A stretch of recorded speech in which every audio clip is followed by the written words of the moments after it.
Did that work? Are you rizzed up and ready for the greatest live stream you have ever been a part of? Welcome and thank you once again for being here, my beautiful movie peeps. It is nice to see all your lovely faces here.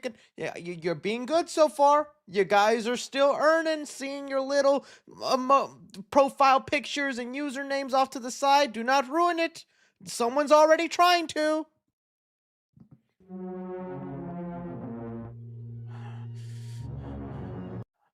Oh, added 4 new sound bites. That's all I have done this week. I said, what can I do to progress the channel and keep earning revenue and making things lively for my business? 4 sound bites. So let's go through what those are now. So when I say a joke, doesn't hit, but I do still think it's funny and it doesn't deserve the crickets. We hit the sitcom laugh because you guys just didn't understand it. To popular demand, a lot of you guys were asking for this one.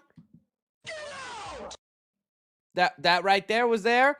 And I think this one, because sometimes I read things in chat I find so appalling, so disgusting, so bewildering. This is the only thing that could help me in those times. Right there. Hopefully the sound level on that is fine, and you guys let me know if I need to bring that down, if you want me to blast your ear holes, because it's probably the only hole I'm allowed to go near virtually.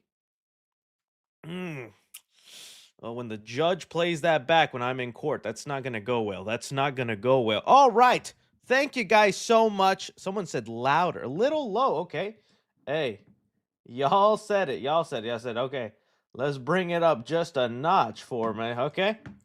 Let me just go ahead and do that. All right, there we go. That way they're still there. All right. Has a kid, by the way. Oh, geez. Is that all we're gonna throw at me? This one's responsible for another life form. Yeah. And I'm building. The Project 3C has begun. Phase 1, understanding sound bites. Oh, but honey, he needs to learn how to crawl. No, honey. He must understand the privilege of a soundboard.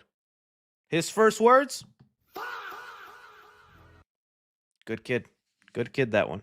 All right, let's move forward and let's get on some of the topics we're going to be discussing here today, guys. Okay, so some of the things we're going to be looking at here, I have it off, timestamps in the description if you're watching the playback, or maybe you just have the ability to time travel and can skip me in real time. You know, we'll do something like that. All right, we're going to be talking about Speedy Gonzalez movie. Something that they're working on for Looney Tunes. Gotta be happy it's Looney Tunes, but out of everybody, did we need Speedy? Lara Croft, first look, and GameStop having beef with Lara. What is going on, GameStop? A Conjuring prequel. We have heard this was in the works. We got a title and a release date. Jason Momoa gives us our first update on Minecraft Movie 2. Sonic 4. They are not going to let Jim Carrey go, and we are thankful for you, Sonic. An update with Godzilla and Kong 3 that is pissing off a bunch of fans. I think they're exaggerating, but we're still going to get into that. And I know I'm not much of a Star Wars guy, but I wanted to give my input on Kathleen Kennedy leaving the company. And do we think they will go back to their heyday? What do they need to do to get Star Wars fans riling up and crazy? Chewbacca with a BBL. Yeah. Trust me on this one.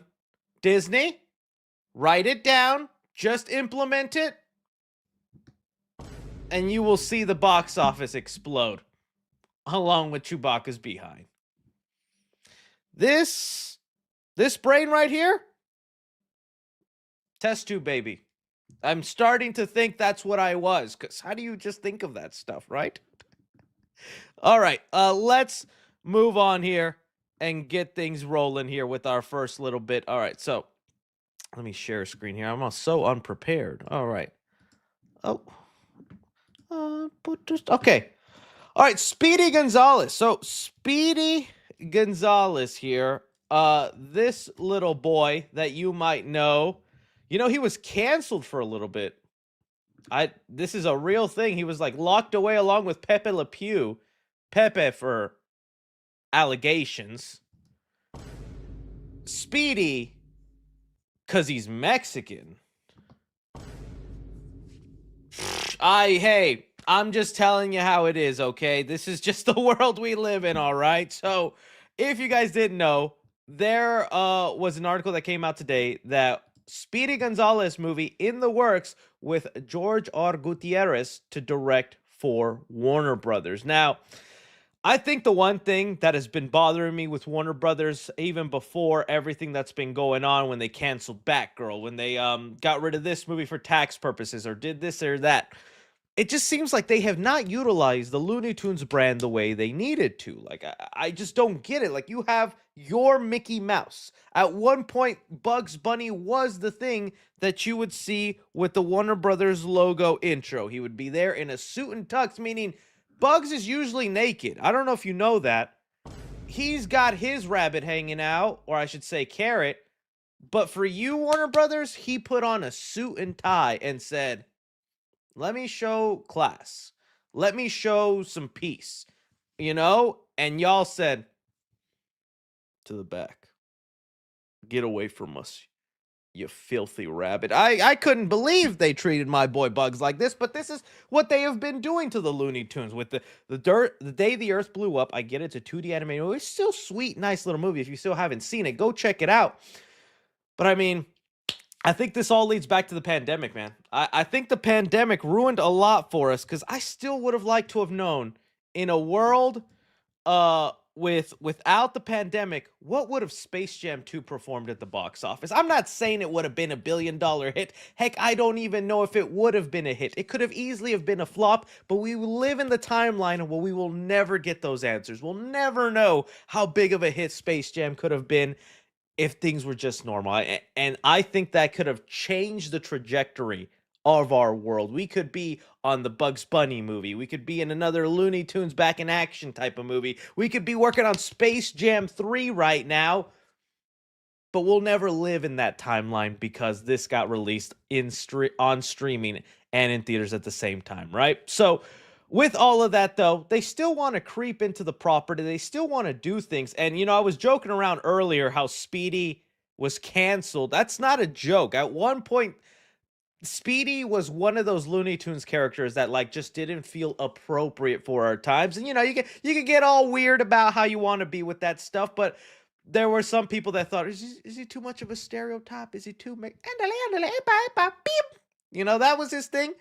I honestly, I think if you ask any Mexican, they'd be like, you're asking me if I care about a cartoon? You're asking me if I'm offended? Boy, if I don't smack you with a tamale, wrap you in a tortilla, and then pour abuelita chocolate on you. They don't care about this guy. They never have. They were like, no, bring him back. It was true, though. It was a thing where they were just like, it's a culturally insensitive. And now I guess we live in a time where they're like, I guess it doesn't really matter. Guess what movie I might be developing Warner Bros. Okay, so I'm trying to read to see if there's anything more in there. Okay, here. George is a singular storyteller whose voice, artistry, and culture perspective makes every project he touches feel both timeless and completely new.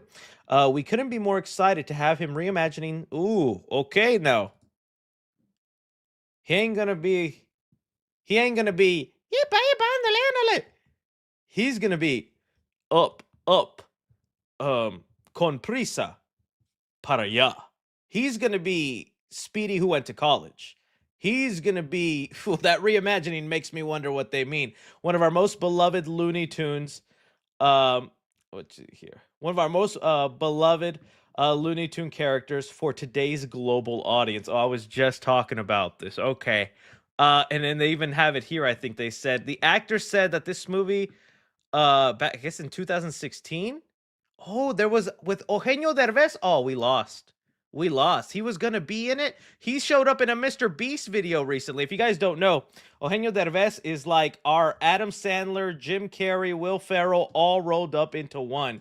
And he recently just popped up in a Mr. Beast video. He's doing that that celebrity show that he's got on Amazon. Oh man, if you ever, I don't know if you would, but if you did, if you grew up Mexican, you probably watched Shrek in Spanish like we had to, and he's the voice of Donkey in the Spanish dubbing of Shrek. Such a hilarious figure. Every Hispanic knows him, loves him. Crazy to think that they were about to do a movie with him in 2016, but then it says here, unlikely to get made as the property was presumably seen as politically incorrect by studio brass. The only see, and then here, the only ones offended are the Americans, but we love Speedy Gonzalez, Derbez said at the time. Yeah, he just said what I told. It's like no Mexican is genuinely offended by Speedy Gonzalez. We find it perfectly fine, and so, like it's just a funny joke. Mexican stereotype. He's smart. He outsmarts the cat. He's a hero. He gets cheese for his people. He's fast. It's like what's the negative stereotype there? You know what's the harm in it? So I am perfectly fine. My only non-excitement is just out of all the Looney Tune characters, Speedy ain't my favorite. He ain't the one I'm dying to see. Like I'd say I'm more interested in the Coyote vs. Acme movie. You know, seeing the Roadrunner and Wile E. Coyote and just the story they got going on there. Him suing the Acme Corporation. I just think that's a fun premise. I am curious what they mean about reimagining and bringing it for today's global audience because I get you still want to be respectful and you don't want to be like, okay, well, let's still lean into those stereotypes and have them eating tacos and saying Mexican things like orale. Like, there is still a point where you could take it too far where it's like, huh, this, this is rubbing me the wrong way. But when you do the thing where you change them so much where it's like, this isn't even the character anymore. He's not even riding fast anymore. He's wearing a business suit. Is this Wolf of Wall Street or is this Speedy Gonzalez, right? So I'm curious what would happen in it. It's fun. It could be interesting. I'm just happy to see the Looney Tunes get some sort of love. I just don't think this is the one I want because we heard there was like a Bugs Bunny movie in the works long time ago, but that's before Warner Brothers has gone through this giant rebranding, such a big change, and now they're in the middle of a sale. So if that sale goes down with Netflix, are they interested in a Bugs Bunny? Like I don't see why they wouldn't. But I remember there was a Bugs Bunny movie in the works. It got announced. Let me see if I can find the actual. Yeah, here we go. Bugs Bunny movie in the works. Let's see if we get to the actual article. A new Bugs Bunny movie in the works at Warner Brothers. This was in 2023, so almost already like 3 years ago. And then I don't know what happened to that movie. I was like, if you're gonna restart anything, you got to do it with Bugs. But hey, I guess Speedy Gonzalez, that's fine. We'll see how that goes. Again, nothing against that. I think it'd be fine. I'm just worried about how much reimagining they do. Uh, is this also like the character? To me, also, I don't know if this would be the character to benefit Looney Tunes because what I really need right now is a Looney Tunes character that's going to go big at the box office. And right now, that's why I'm like, let's just throw out Bugs Bunny. He's the biggest gun we got. You got a Bugs Bunny movie going. And if that just doesn't work, that doesn't make box office money, we got to figure something else out, man. You know who else has this problem? The Muppets. The Muppets are always constantly being rebooted, rebranded. In fact, I was watching a short online from Dead Meat, and his wife Chelsea was saying the harsh truth about we reboot the Muppets every like 3 years, and it never goes well. And like we'll have a movie here and there, we'll have a new TV show. Remember when they did the Muppet Show and it was like in the style of The Office? I actually watched that for a couple episodes. It just wasn't as good as I wanted it to be. And now they're about to reboot it again for like Disney Plus, and I'm sure it'll be fine. But it was the Muppets. It was like a Muppet Show, but it was in the style of The Office and all that. I wanted to give it a chance. It just was not that good. The last thing I loved out of the Muppets was this one, the Jason Segel movie. Like that one was just amazing.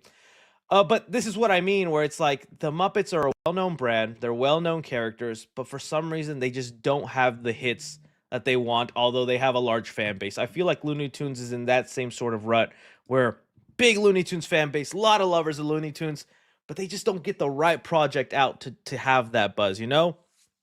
So I don't know. That's where I'm at. You guys let me know how you feel about this again. Please, I can already anticipate some of the comments going crazy. Okay, just let him be Mexican and let Pepe Le Pew grab some skunk's ass.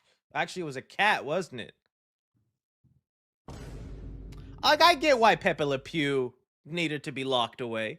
I get why Pepe Le Pew needed to be locked up a little bit and be like, hey, buddy, you're kind of fired. You collect your things, grab your sleeping pills, and let's head on down the street, please, okay? Like, I get why this happened to Pepe Le Pew. But that's a character that I feel like you could have rebranded in a way that works. Make Pepe Le Pew just a hopeless romantic without all the touching. Just make him someone who's constantly chasing, but keeps a 6-foot distance. You know, maybe he's always trying to throw flowers, always trying to sing. Oh, there's a way for you to bring Pepe back. That's all I'm saying. Too quiet on the boom. See, I got you guys are telling me everything is too quiet, so I gotta fix this up here. We gotta be blasting this in your ear. What is this? All right. There we go. There we go. The 1, 2, 3, 1, 2, 3, 1, 2, 3. All right. We're gonna. This might be a little too loud. You guys, let me know. That might be the right amount there. The sound effects, not the voice. Okay, there we go. But yeah, you guys let me know then what you think about this. I'm curious to hear from you guys. And just for fun, how would you rebrand Speedy Gonzalez? What would you do to like keep him the essence of the character? Because he's just got to be fast. He's got to be high energy. Obviously embracing Mexican culture. But what new things would you give him? An iPhone. There you go. That's all you needed to do, right? Ándale, Pepa. Llámame en el teléfono. Oh, dude, this guy's modern. I didn't know they had iPhones in Looney Tune Land. Oh, this is crazy. All right, let's move on now. Let's get talking about Lara Croft. Oh, dude. So, okay, we have a Lara Croft series coming in the works thanks to Amazon Prime, which, hey, cool on Amazon to really go forward with all this stuff. I know there was also the casting announcement of Kratos, God of War, where they got the voice actor of Thor in those video games to actually do Kratos. We'll see how that goes. But one of the ones I'm curious about here is Lara Croft. I feel like this is a character that they've been trying to bring back ever since the Angelina Jolie days, and it's just either been hit or miss. I didn't mind the Alicia Vikander movie. I don't think it was anything amazing, probably why it didn't continue on, but I thought it was fine. Now we're looking here at Sophie Turner, who, if you remember, she was Jean Grey in the later Fox X-Men movies when they got all young. And I gotta tell you, I saw this photo and I instantly was like, oh, that's Lara Croft. She's missing the pointy tatas, but hey, that's just something in the video games. You can't do that in real life. Live action Kim Possible couldn't do that. We saw that animation, right? It was like very clearly a great Lara Croft rendition. And even then, the internet was angry. I could not believe the outroar Lara Croft got. Like, there were some people that it's this like hate internet culture where they just want to be mad at somebody. They just want to be angry. And when there's something there that's even just, I don't want to say perfect, but even something that is just exactly right, where this makes me happy because at least now I know we're not waiting to the final episode for Lara Croft to earn her classic look. Like this is just what Lara Croft looks like in the first PlayStation video game. And that's it. Like, look at this. That's it. Just a blue top, triangle, short straps, all that, like one for one, bar for bar. Dude, look at the first comment, dude. Grok, give her huge. And bro said louder because he said bigger. I'm not even going to indulge and click on this next thing. Why would I do that? That's ridiculous. I can't believe this is the cesspool that we have online. Make it bigger. No. Oh my, I'm scared to keep scrolling, y'all. But the internet was pissed. And then the weirdest thing that happened out of all this, GameStop wanted the smoke. GameStop said, whoever the main villain in Lara Croft games are, nah, it's not them. It's us. GameStop said, this is not Lara Croft. Oh? What? Hey, GameStop has been a menace lately. I don't know if you guys have been following on social media, but lately, GameStop, I don't know if this is a marketing tactic, if this is some sort of way to keep their company in the public sphere, because we know it's a matter of days now where every GameStop is just gone. I don't know about you, but a couple in my area have already closed down, gone through sales. I feel like there's very little GameStops year by year, and I think by next year they'll all be gone. But they got Corey in the house for 10,000.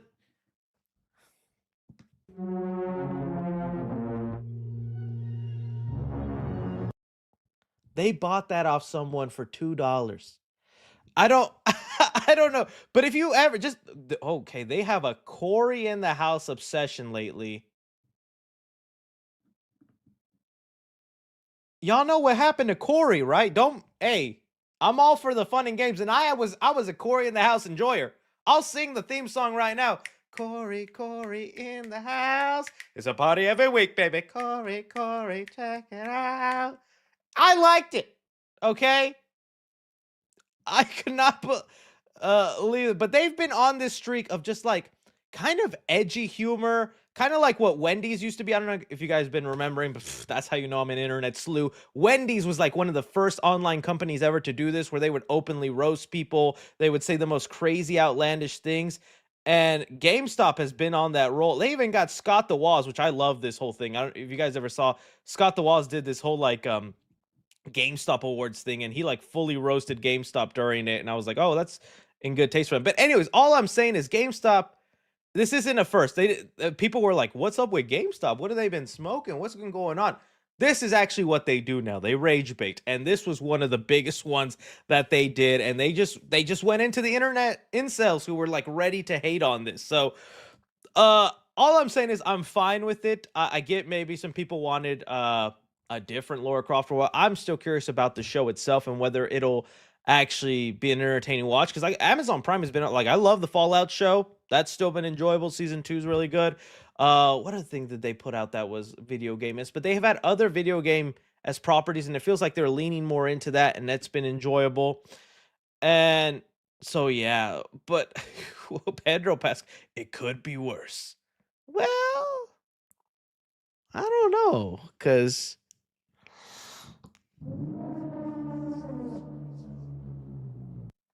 Pedro Pascal showed up like that at my door, I'd be like, let's explore a tomb. And the tomb, it's on the door to the left, Pedro. Let's walk in. It could be good. It could suck. We won't know. Like I said, Lara Croft is that character they've been trying to remake, keep going.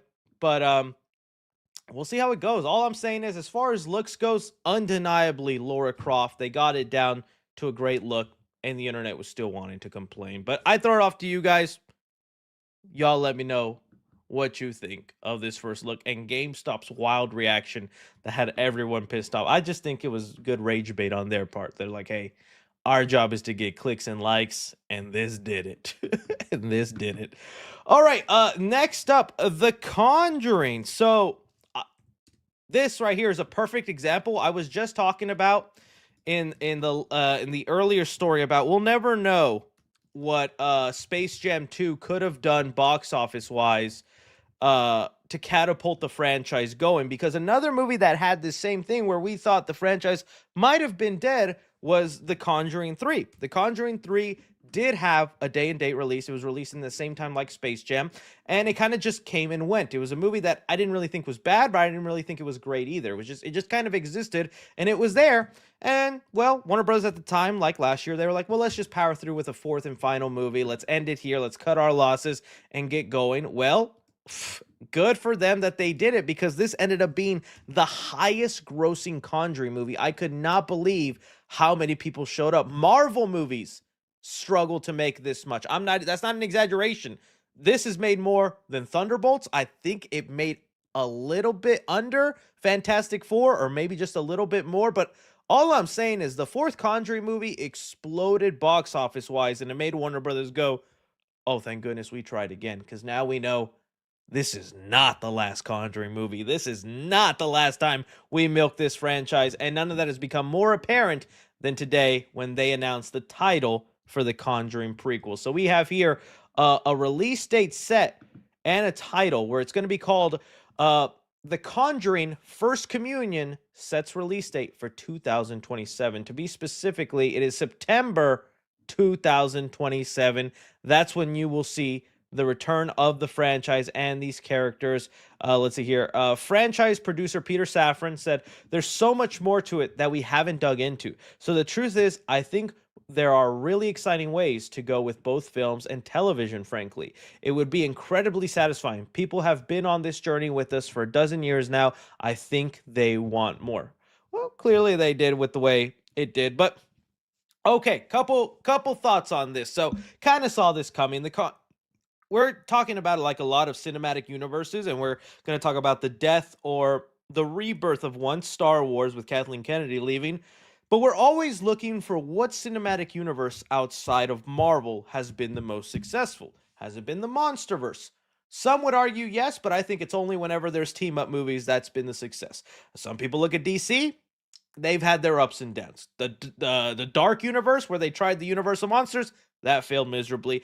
Arguably, the best cinematic universe, or the most profitable one outside of Marvel, has been the Conjuring universe. They have, whether you like the movies or not, or you enjoy them, undeniably they have been crazy moneymakers, and people have been following these movies. I think it's for that little twine of, you can technically say they were true stories. You can technically say based on real events, and that's enough for people to go, there was a there was a mirror that killed people. Oh, oh, oh. I think that's a lot to it, but whatever the case, they're pushing forward. They're going through. You're saying Sonic, but Sonic is barely there. I think to qualify cinematic universe, you need multiple spin-offs and TV shows. Fast and Furious, one spin-off. Hobbs and Shaw, no sequels. Sonic, one little spin-off TV show, no season 2. You need to have a continuous. They've had the Annabelle spin-offs, the Nun spin-offs. They're announced TV shows, but they still haven't gone through with that. I think there's been enough growing. They could say La Llorona, but then they, for some reason, retconned that. They were like, that's not in our, it is in your universe. Okay, don't try to pull that with me. All I'm saying is, though, don't you even say, someone just said Spider-Man. What I even hit here? Spider, Madam Web, Morbius, Craven. That's your successful universe? Anyways, okay. So I knew they were probably hinting at this, but I thought maybe it was going to lean more towards the TV show when they gave us the younger Ed and Lorraine throughout the 4th movie. And maybe that was the case at one point until they saw the box office explosion. They were like, yeah, we're not doing the prequel show. We're doing the prequel movies now, which honestly, I feel like Warner Brothers also regretted that with It Chapter with the It Welcome to Derry. I feel like there would have been a really cool way where you could have turned It Welcome to Derry into a nice prequel movie. If everything they had in there, that would have been good. It's still awesome as a TV show too, but I bet you Warner Brothers regrets they didn't pull the trigger on that to make it a movie instead. And now that's also why I think It Welcome to Derry has not had its confirmed season 2 announcement, because I think right now they're like, we push forward with season 2, or are we making that movie? Because people were watching the heck out of that. Neither here nor there. One, I don't think these two actors will be the actors we'll see in the prequel movie. I think we're going to start seeing people who can carry for another 3 films, whether it's it's a Tom Holland and I don't know who else would be. I was about to say Sydney Sweeney. Can you imagine? I'm just trying to pick the most famous people I know. It's not going to be someone like that. It's probably someone be more low key, starting small, salary base that they can grow. But they're definitely going to hire new Ed and Lorraine Warren. So I don't think fall in love with these characters or these actors thinking that they're going to continue forward. I'd be shocked if it did. I'm fully betting they're recasting them with semi-notable people that they can build for like another 3 movies and do these prequel films, right? There's that. I don't know how much more into it you get or how much more you can expand. Like they even said it in the movies, like we've done over 1,000 cases. It's like, and every trailer and every movie, they built it up like it was the case that almost broke them. The case that almost made them give up. How do you do that with 1,000 different cases, right? Like it's too hard, too hard. But I'm curious about it. First Communion makes it sound like it's their first mission. Like it was their first Scooby-Doo-esque style. We're in detention? Name's Ed. Ed Warren. I'm Lorraine. Lorraine Detention. Because I don't know what Lorraine's original last name was, so she just looked around the room and was like, detention. Yeah, detention. That works. That works. We'll see. We'll see how young they go with it. But hey, it could work. It could not. I'm curious what they're doing with the rest of the spin-off universe, the TV show, if we're getting a third Nun movie, another Annabelle, or what I would hope, just turn another character into something, whether it's that samurai costume, it's the Crooked Man that I know James Wan has been wanting to make, but that got canned a long time ago. Probably somewhere in there another Annabelle movie. She's just their Chucky, and they just probably want to move forward with that. But yeah, you guys let me know how you feel about this, and by next year, you will get another Conjuring movie that is the beginning of the prequel verse, good or bad. Okay, let's talk about Minecraft 2. Chicken Jockey. As you guys know, this movie is quickly approaching us. We already got the confirmed release date, which let me see that again. July 20. Wow, dude, that feels so sudden. We are literally in 2026. By next year, we're getting Minecraft 2. The Batman took 5 almost. Oh, man. Just thinking about some movies I desperately want to see and how long they're taking to get made, and then looking up that Minecraft and the Conjuring prequel right around the corner for you, baby.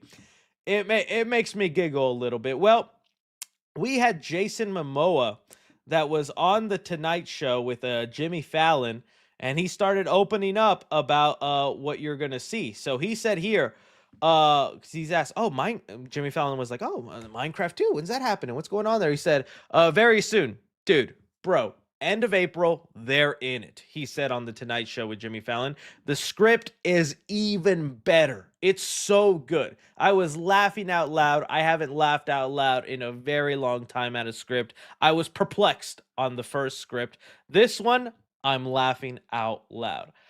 Okay, this is kind of funny for Jason Momoa to say. Now, of course, elephant in the room. No actor working on a movie is going to come out and say, hey, the script kind of booty this time, but the paycheck is fat, so I'm going to be there, Jimmy. Thank you. Good night. You know, no one is going to say that, and all fair to him. You shouldn't say that. You should be promoting your movie. But it is funny that he took a jab at the first Minecraft movie in this interview, because he said he knows it wasn't well loved. He knows it wasn't exactly cared for, because he's saying here how funny, how much better the script is, and he said, I was perplexed on the first script. This one, I'm laughing out loud. So he admits he understands some of the hate. He understands some of the not so much love on that first movie, but all right, sure, you can say that once it's almost made $1 billion and you're greenlit for the next movie, right? And we haven't forgotten, Momoa. Was it Valkyrie, the streamer? She said you was a naughty boy on set. That's how I'm gentle parenting my child, by the way. When he starts misbehaving, I'm just gonna look at him. Naughty, naughty. Don't do that, Emilio. That's not good. That's not good. He just murdered a cat in the neighborhood. Oh. We don't do that. We don't do that. We pet kitty. Okay, I'm a good father. I'm a good father. All I'm saying is, I just think that was funny, and I don't know how much to believe him, and I fear for the route we're about to go down into the Minecraft movie. Okay, someone just said take that back. I just take it back. Okay, jeez, this is not a pair because I think a lot of what made the Minecraft movie such a memeable thing was the unintentional thing. They had no idea Chicken Jockey would be the thing people would blow up about. They had no idea people would be like, Flint and Steel. Although I predicted it. I predicted this would happen because I told y'all, Jared Hess, the director, he just makes some of the most quotable lines in a movie. He did it with Napoleon Dynamite, Nacho Libre. I can't tell you how many things I quote from Nacho. Get that corn out of my face. Hey, save me some cart. Save me some cart. Hey, go away. Read some books. Oh, I wish that movie could get the quotes there are endless. So of course it was going to happen with Minecraft. But I think if you go into the mindset of trying to make quotes, of trying to make things memeable, of leaning further into that, it doesn't work. We've seen it time and time again. Take the Morbius situation, right? When everybody was memeing about the flops and it's Morbin time and all that, and Sony was like, let's re-release this puppy. I feel like there's a fan base for it, and it flopped twice. Now, I think that same thing could happen here. I think it could be a situation of you're trying too hard, or like, oh, pop, big old Papa's in. Your teacher starts saying 6'7", and it's no funny anymore. Once your teacher starts saying it, you're like, all right, guys, on to the next thing. The joke is ruined. That's what I'd be afraid of with this, with Minecraft 2. I would hope maybe they're at least an attempt to like better the story, better the world and environment. But I think they also just see the dedication and love in Minecraft fans. And Five Nights at Freddy's has done this same thing where there's like, hey, we're just going to continue leaning to catering to the fans, which I don't think is a bad thing, as long as you still make an entertaining or enjoyable movie. So like things like Herobrine, you know, turning Jack Black evil, doing all these fan theories and things, I feel like they are more possible than ever.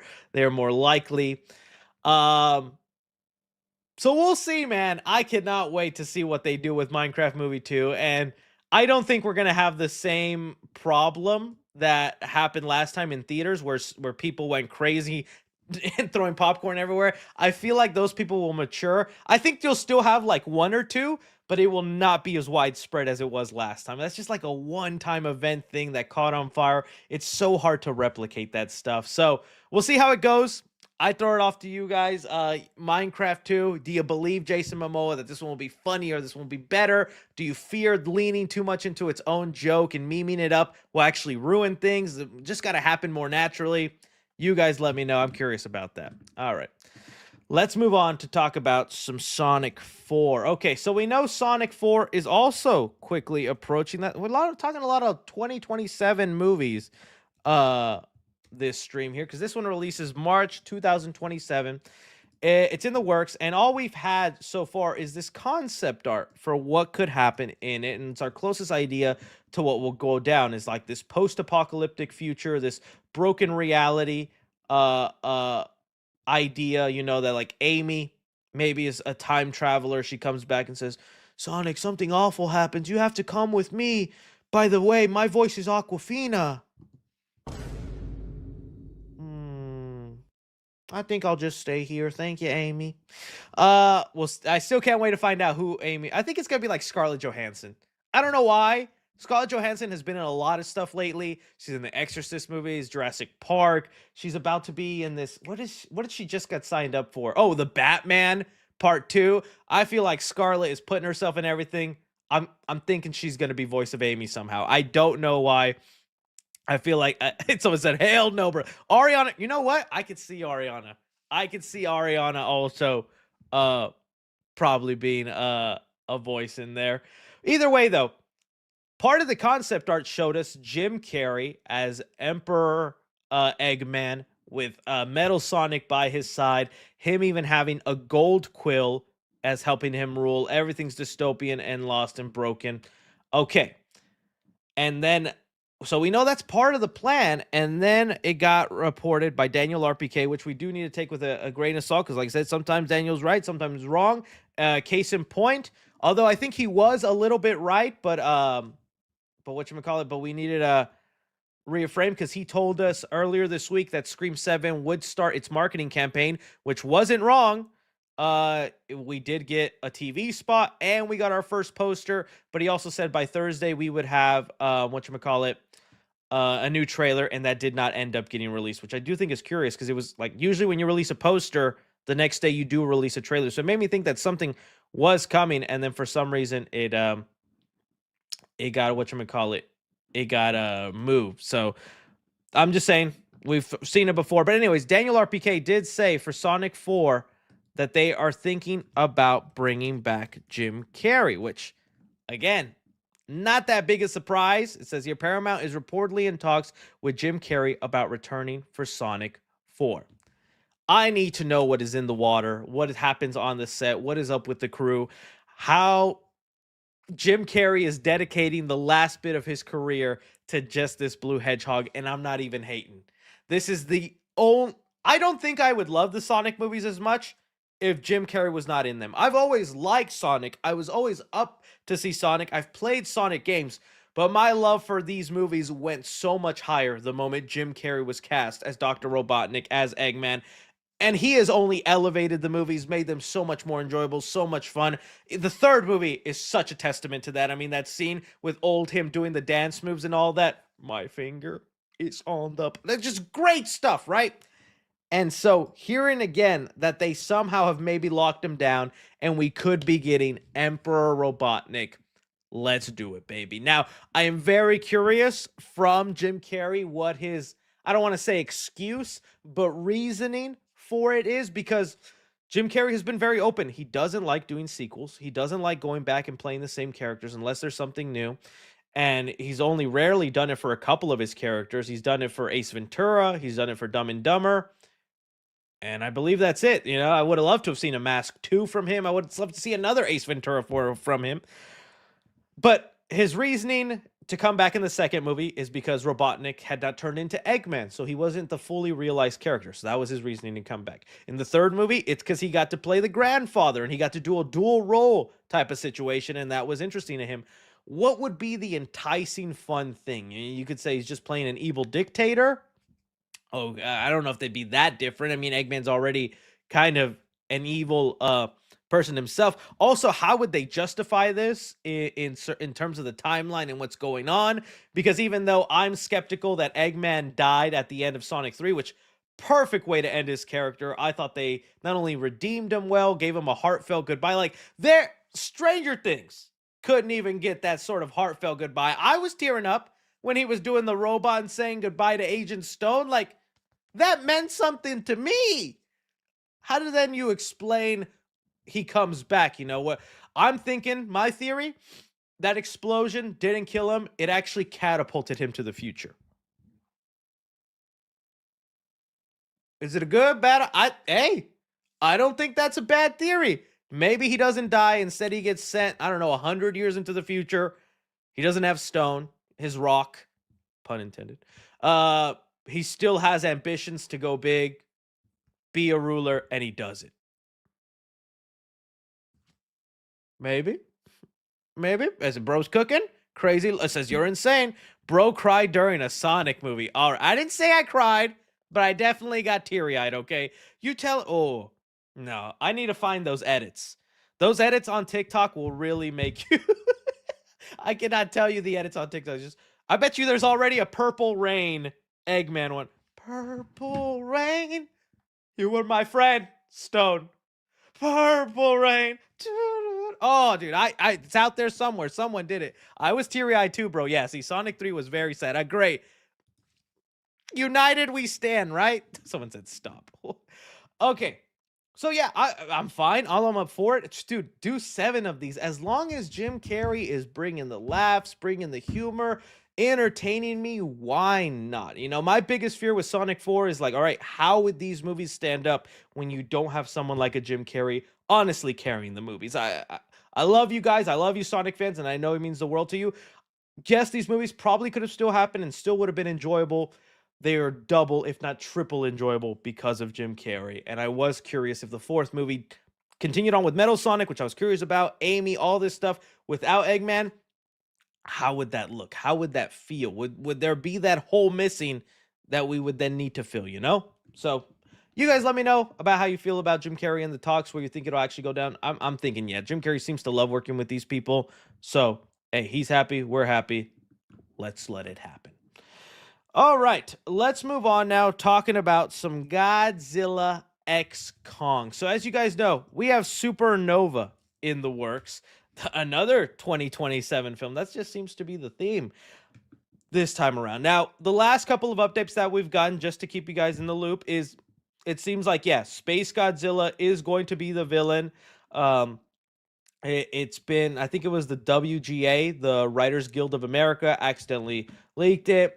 I'm curious to see how that works, all that. Now, the big thing people have been wondering about since the moment Godzilla x Kong Supernova got announced is which way would they be leaning tone-wise? Because we don't have the director, Adam Wingard, anymore. I think we owe him a lot, and he honestly saved the MonsterVerse. I know some people are going to be like, okay, you're exaggerating, Chris, but MonsterVerse was not kicking.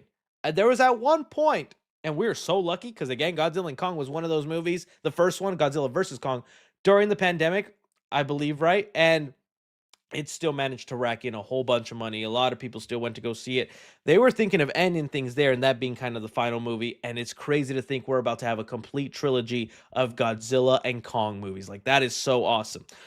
But Adam Wingard is not returning. We got a new director this time around. And although immediately, once I saw the title and this teaser reveal, I knew, okay, the tone is going to stay the same, if not goofier. We are going to go further into Kong having an Iron Man suit. Godzilla's going to be turning rainbow in this movie. We're going to be just basically action figures mashing. I figured that's the tone we were going with, and we kind of got that confirmation, and people are really upset about it. Oh my goodness. So, here we have an article here. Perfect. We have the two stories. So we have an article here that details it, saying Godzilla X Kong Supernova might not be as dark as once rumored. Test screenings reportedly involved children, which that's kind of twisting things. But basically, where this is all stemming from is Jack O'Connell, who's doing great stuff right now. Awesome in Sinners. Amazing also in 28 Years Later, Bone Temple. Review on the channel. Go check it out this weekend. Even if you're someone that didn't like the last year's 28 Years Later, Bone Temple, I think, is a satisfying continuation and might turn you around on this new direction. Either way, he plays one of the villains, Jimmy, really evil dude. But it's actually because of his last two roles, Sinners and this, that he brought up something. Let me see here if I can get the exact tweet. He said here in an interview, he said, "It was nice to finally do something that my youngster can watch," says O'Connell, who has a 5-year-old daughter. "I haven't racked up a lot of jobs that she could realistically watch yet. So when she's old enough to see them, will she enjoy her dad more as Remick or Sir Jimmy?" O'Connell laughs. "I don't know if I'll ever let her near Sir Jimmy." Good, because that dude is sick. Crazy villain. But this comment, that which I think is innocent, perfectly makes sense to a rational person. This comment pissed off the entire, well, not the entire, but a lot of Godzilla and Kong fans ever going, "The movie's for 5-year-olds? Ah!" Oh, they were pissed. They were angry. And I don't think that's what he meant. I think there is a difference between a movie your 5-year-old can watch than a movie made for 5-year-olds. Okay, Minions, a movie made for 5 years old, for a 5-year-old. I don't know. Transformers, the first one, a movie a 5-year-old could watch. I think that's exactly. You could say that about Godzilla versus Kong. You could say that about New Empire. A 5-year-old could enjoy those. Doesn't mean they're made for 5 years old, but that's how a lot of people took it, and that really then hurt a lot of people because there were some that just didn't enjoy the tone of the last movie. They didn't think this cartoony, weird route was the way to go, especially after something like Godzilla -1 that showed us a really serious, dark, and scary Godzilla. To me, that's the exact reason why I'm fine if Supernova is just action figures mashing, basically a cartoon come to life, something you'll watch with a bowl of cereal Saturday morning. Why not? Why can't we just, there's been tons of Godzilla movies in the past that are like silly and just kind of meant to have that fun. Godzilla -1 is going to fill in that void now of a serious take on Godzilla, a scary take on him, and they have plans to kind of like build that out and monsterverse it up, adding in more characters and and kaijus. Okay, let's enjoy both. Let's have the monster mash and let's have the monster bash, right? So I thought that was just interesting. Let me see here if I can read further. It says here, new information about shared none other than Jack O'Connell, one of the main characters, in an interview. His 5-year-old. Furthermore, director Grant had previously hinted that test screenings involving the children of those involved were conducted.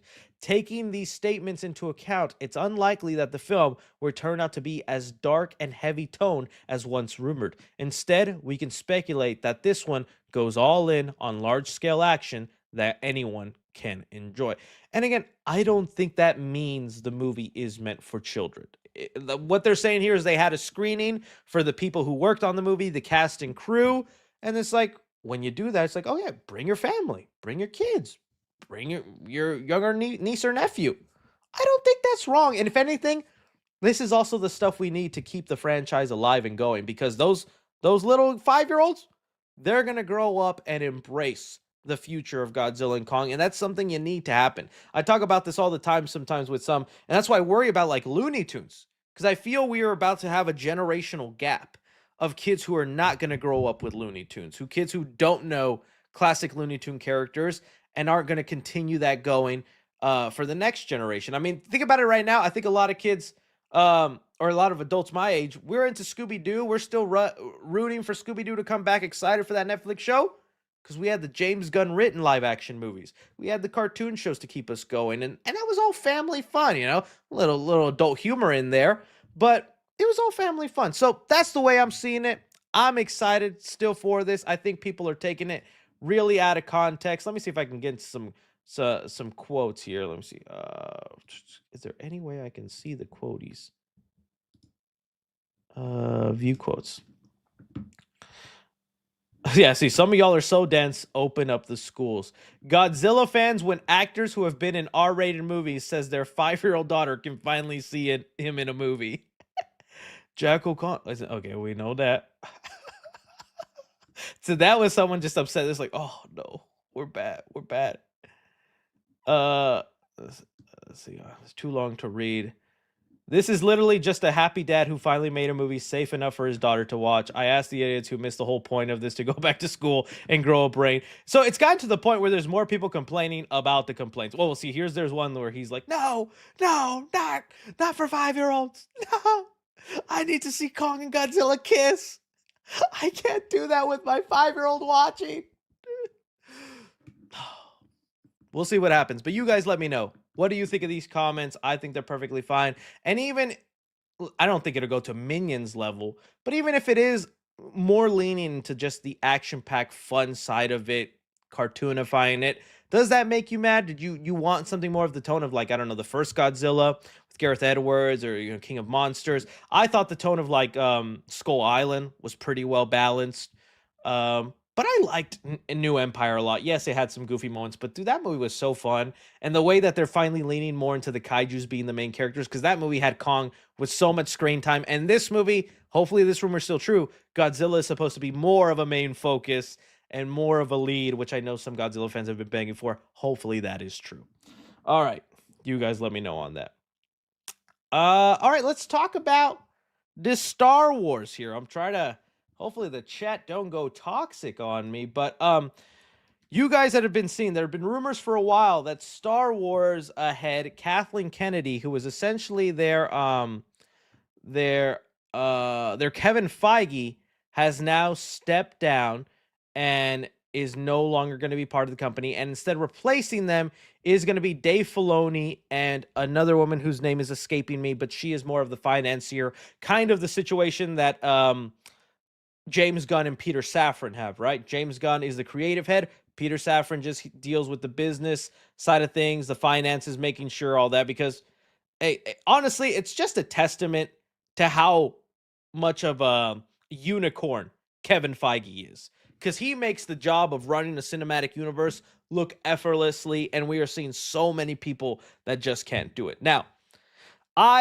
you could know me, not the biggest Star Wars guy, but I am never a hater of Star Wars. I want to enjoy the next Star Wars project as much as the last person. I am going to have some controversial opinions here in a sec. Opinions that I think some of you Star Wars fans needs to hear. But it has been interesting as an outsider fan looking into what's been going on here, because although I have no hate towards Kathleen Kennedy, I always saw her get so much hate. The amount of YouTube thumbnails I always saw with her having the red glowing eyes saying, "She's the devil, and she's trying to ruin my Star Wars." I was like, man, what'd she do? Like, can't be that bad.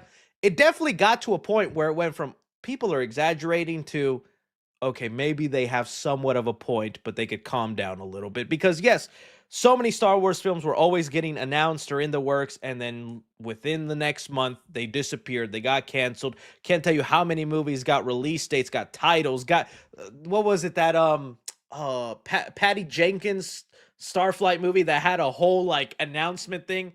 Gone. The Ray movie that was like 1 month away from filming? Gone. Very clearly, there was some behind the scene issues where they just could not seem to get I don't know, a direction, a timeline, what they wanted to do with Star Wars, and it was starting to hurt the brand. And it's one of the things I'm very curious about when Mandalorian and Grogu come out, because I like the Mandalorian show. Can't spell Mandalorian to save my life, though. I like the Mandalorian show, but I honestly do not know how well this is going to do at the box office. I am like so prepared for this to be about as same as a hit as a Thunderbolts. I know that sounds crazy because Star Wars is thought of to be like one of the biggest brands, and while I still give it that, it is one of the biggest brands. I feel Disney has done some hurting to the brand, where it's maybe just not as huge as it used to be, or it's not as giganto as it used to be. I mean, the days of a $2 billion Star Wars movie happening, I don't know if we're ever gonna see that again, right? That was Force Awakens. Did Force Awakens do that? Let's see. Let me see. Maybe I might be wrong on that. Whatever the Force Awakens was, box office, I don't know if we'll ever see a Star Wars movie have that kind of $2 billion movie. I'll tell you right now, I just don't know if we'll ever see that again. I could say we'd probably get another 2 billion. We could probably get a $2 billion Avenger movie. I still think that's plausible. Another 2 billion Spider-Man movie. That's plausible. I really don't know if I could see that happen again. Said the blind man. Hey, and I'm glad that this is your fandom and you should be fighting for it. So yeah, said the blind man. Hey, dog, bro, come on. It's going to happen again. I don't know. But I wanted to for the fans, and I want it there. So I wanted to kind of talk about, from a casual's perspective, what I think Dave Filoni should look into, because I know Dave Filoni is supposed to be this ultra mega Star Wars fan, so ingrained in the lore, so understanding and all that. But I've even seen Star Wars fans, as they all do, which is going to happen no matter what, turn on Dave Filoni. And from an outsider's perspective, I think a mega fan isn't exactly what is needed. I do think, and I'm not saying we need someone that doesn't know anything, but I bring this picture up for a specific reason, because I think you could trace back the downfall of Star Wars all back to this movie, and not for the reasons you think. I'm not saying Last Jedi was the downfall because of its context, because of what happened in them. I still believe this. I think Last Jedi is one of the best Star Wars movies. I think it was a movie that was being bold, risky, and challenging a good direction for Star Wars fans, and they could not handle it. They could not accept it, and they defied it so hard that you decided to erase and revert so much progress in Star Wars that we are now worse for it. I think this is going to happen with Transformers. It might happen with Transformers, because we're seeing that as well. Like, Michael Bay was running it to the ground at some point, and now they're begging him to come back. That's basically what I mean here. It's like they were trying to do something to really excel. The ideas in Last Jedi, not all of them were perfect. Like, I don't like what they did with the Finn stuff. There were things in there I definitely have my issues on. But I love the Luke Skywalker stuff. I love the Ben Solo stuff. That scene where he's like, join me. You're still holding on. Like, I love that challenging thought. And I wish we could have seen a continuation of that instead of a movie that reverted everything away, took all the risks, all the things that fans were complaining about, and just went the safe route. And that's where Star Wars has been, in the safe route ever since. And I don't think it's helped progress it, excel it. And so that's honestly, as a fan, what I think needs to happen with Star Wars is we can't go to the nostalgia stuff. I just don't think it works in the same way like the Marvel stuff does. And even the Marvel nostalgia is getting to a point where we're like, all right, this Doomsday and Secret Wars is the end of the nostalgia cap, man. We need to go to original stuff. We need to set a new path. And hopefully Feige will do that post Secret Wars. But I think Dave Filoni needs to maybe focus on like going all the way back and starting so far back that it just cannot connect to anything modern day Star Wars, anything Luke Skywalker stuff, it had to the Old Republic stuff, or things like that, where it's just so far back, there's no ties, and we're just focusing in on great stories. I think also with what's been happening with Marvel, lowered the Disney Plus content. In fact, Disney, you need to figure out something else. Your entire streaming model cannot be, how do we turn this IP into a show? That's the entirety of your streaming service. And things like Netflix, Amazon, I think are doing things where where I'm like, I could never see Disney Plus having a show like this weekend. I watched His and Her. I don't know if you guys saw that. Not necessarily a great, but it was a fun watch. His and Her, if y'all haven't seen it, it was on Netflix. Kind of a, I don't want to say trashy. It was the twist at the end of this was crazy. But basically, what I mean is, you could never see Disney Plus doing something like this, pulling out an original random show. Anything Disney Plus has to be either a Marvel show, a Star Wars show, a Pixar show. Okay, that's a whole separate thing. But basically, what I'm saying is, don't milk the Star Wars stuff for Disney Plus. I think it only hurts the brand. And Mandalorian and Grogu might be a good testament to that, where people are gonna not realize that's a theatrical movie, and when the weekend comes that the film releases, you're gonna see a lot of people go, "Where, where's it on Disney Plus? It's a theater movie. I'll wait till it's on Disney Plus because that's a Disney show. Why is it in a theater?" I think there. Um, I think you have to stop listening to some of the fans. I know that's a weird thing because you still need to listen to the fans in some perspective. Uh, but I think you need to stop hiring fans, which is hard because everyone loves Star Wars. You can't find a director, an actor, Leonardo DiCaprio. There's so many people that just love Star Wars. But I think you need more Ryan Johnsons. I know that's going to be controversial, but I think you need more people that are willing to challenge it and do something new, do something bold with it, and move forward. Because you've already shown doing nostalgia and all that isn't really doing much. Someone said, "Stop, dude, stop! No, don't listening to the fans. Some listening is fine, but all of it, you can't too much." The other reason I say that is because I think the uphill challenge Star Wars is going through is getting people like me on board now. Uh, and I know that can be a slippery slope, but I think you need a lot more new generation fans in terms of the brand. And I think Marvel might actually face this in the future because I'm so curious now that I have a son and a kid and growing up, and I can't wait to one day show him the Marvel movies. I remember as a kid, one of the reasons I didn't get too much into Star Wars, one, because I saw it too late in life, but two, it felt overwhelming. It felt like there was too much.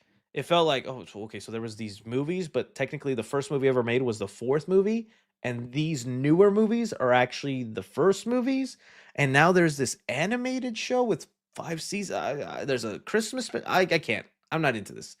I think Marvel's going to run into that same issue too, where it's just it's too much, and future generations aren't going to want to start that journey because of it. So I think you need more fresh starting on points. But I see, and that's the thing too. I know people say they got to reboot it. As much as I honestly wouldn't mind that, because I'd be like, okay, fresh start, let's go. They've just invested way too much. The theme parks, the branding, the characters. It's so integrated into everything that Disney has marketing wise. They can't rebrand. That's why their only option is just to start a new franchise so far back into the timeline that it feels rebooted, that it feels brand new because of how disconnected. As much as yes, I would love to see them reboot the original trilogy. I just don't know. I don't think Disney would have that, and I don't think it would work financially either. A lot of people are sick with reboots. And again, it's almost like what they're doing with Harry Potter, where it's like they're technically rebooting the brand. But watch, when all of that comes out, and you've already seen the set photos, the reboot looks barely different than the original movies. That's because they've already set so much into their branding, into their theme parks, what Hogwarts and all that looks like. You can't stray too far away from it. So, yeah. Those are my thoughts. Obviously, I am no expert. I will never be a Kevin Feige. I will never even be a Kathleen Kennedy because she is a very pronounced film producer and has made a lot of things that have worked. Her time in Star Wars just had a lot more downs than ups, I think. And again, it just goes to show you being a Kevin Feige of any cinematic universe is so difficult, is so hard. And it makes you think every day that Kevin Feige was a unicorn, I think Kevin Feige has said he's a bigger Star Wars fan than he is a comic book fan. It'd be crazy if one day we got Kevin Feige on board to handle Star Wars, but doubt that'll happen. He's very busy with Marvel and stuff like that. You guys let me know though. Tell me how wrong I am, how much you disagree with me. As long as you're respectful, I'm willing to hear it. And I'd love to hear your plan. What you think they should focus in on, what you think the right way to go is. I'm very curious, even if you're a Star Wars fan, because from the Star Wars fan perspective, I'd like to know what you think can help you see the brand as big as it used to be. All right. And that was the final. That was it. Let's see what we got on the ready red. There is indeed a dead body. What the heck? What is all this? Why is there just photos everywhere? Bro hates Emilio. Bro, what the heck is all this? Oh, my son. 3C will return in Doomsday. Okay. Oh, Flick Picks talking trash on me? He better not be. I miss that guy. Let me see if I can see what he says, and then we'll get into super chatty questions.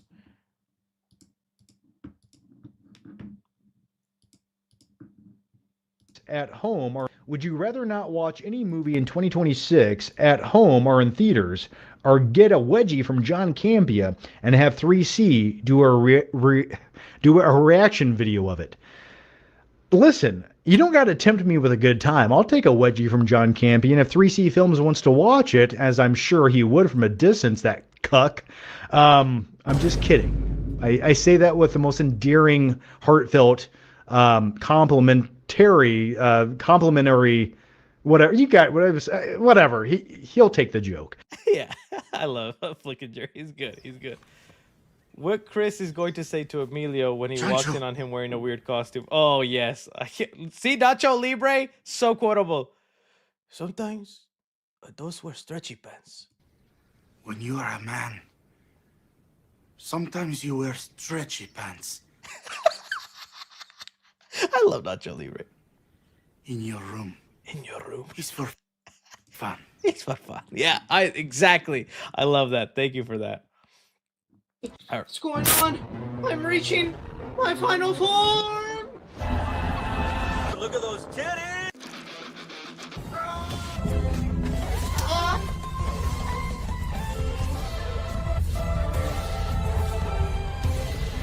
A lot of costumes.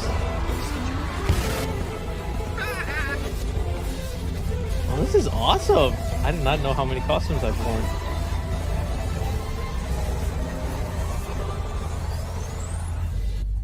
Dora the Explorer is a lot like McDonald's and porn. Glorious, glorious, glorious stuff. Okay. All right, let's keep going here. All right. Let's see here. I know y'all been spamming it the whole time, so fine. Let's just talk about it. Someone said Scream 7. So yeah, like I said, Daniel RPK, when Thursday came, he did come out that early morning and said, looks like they delayed the Scream 7 trailer. But again, I don't think he was lying. He's been really on point with trailer updates. That's like the main thing he's known for. And he wasn't wrong. He said the marketing would begin for Scream 7 this week, and that's exactly what happened. We got a TV spot and we got a poster, which I'm just gonna say it. It's not even, I'm still trying to remain unbiased and happy. I did not love this poster. But you also want to know my hot take? I think all the posters of this new trilogy, they've been booty. They've been, I can't tell you what, maybe the Scream 5 one, I will say, is the most tolerable one. But even then, I remember not being crazy about it. I mainly like it kind of for the color palette. Like, because I feel like that's a good, let's see if I can find an actual, like, HD. I like it for the color palette, because to me, that does scream. No pun intended. But other than that, it just, like, it was not one of the greatest posters. I do like the Woodsboro here and there, but it's like, okay, as far as like every poster, I miss the old Scream posters. I don't know why we can't just do that Scream poster. Let's see if we can just get them all out here.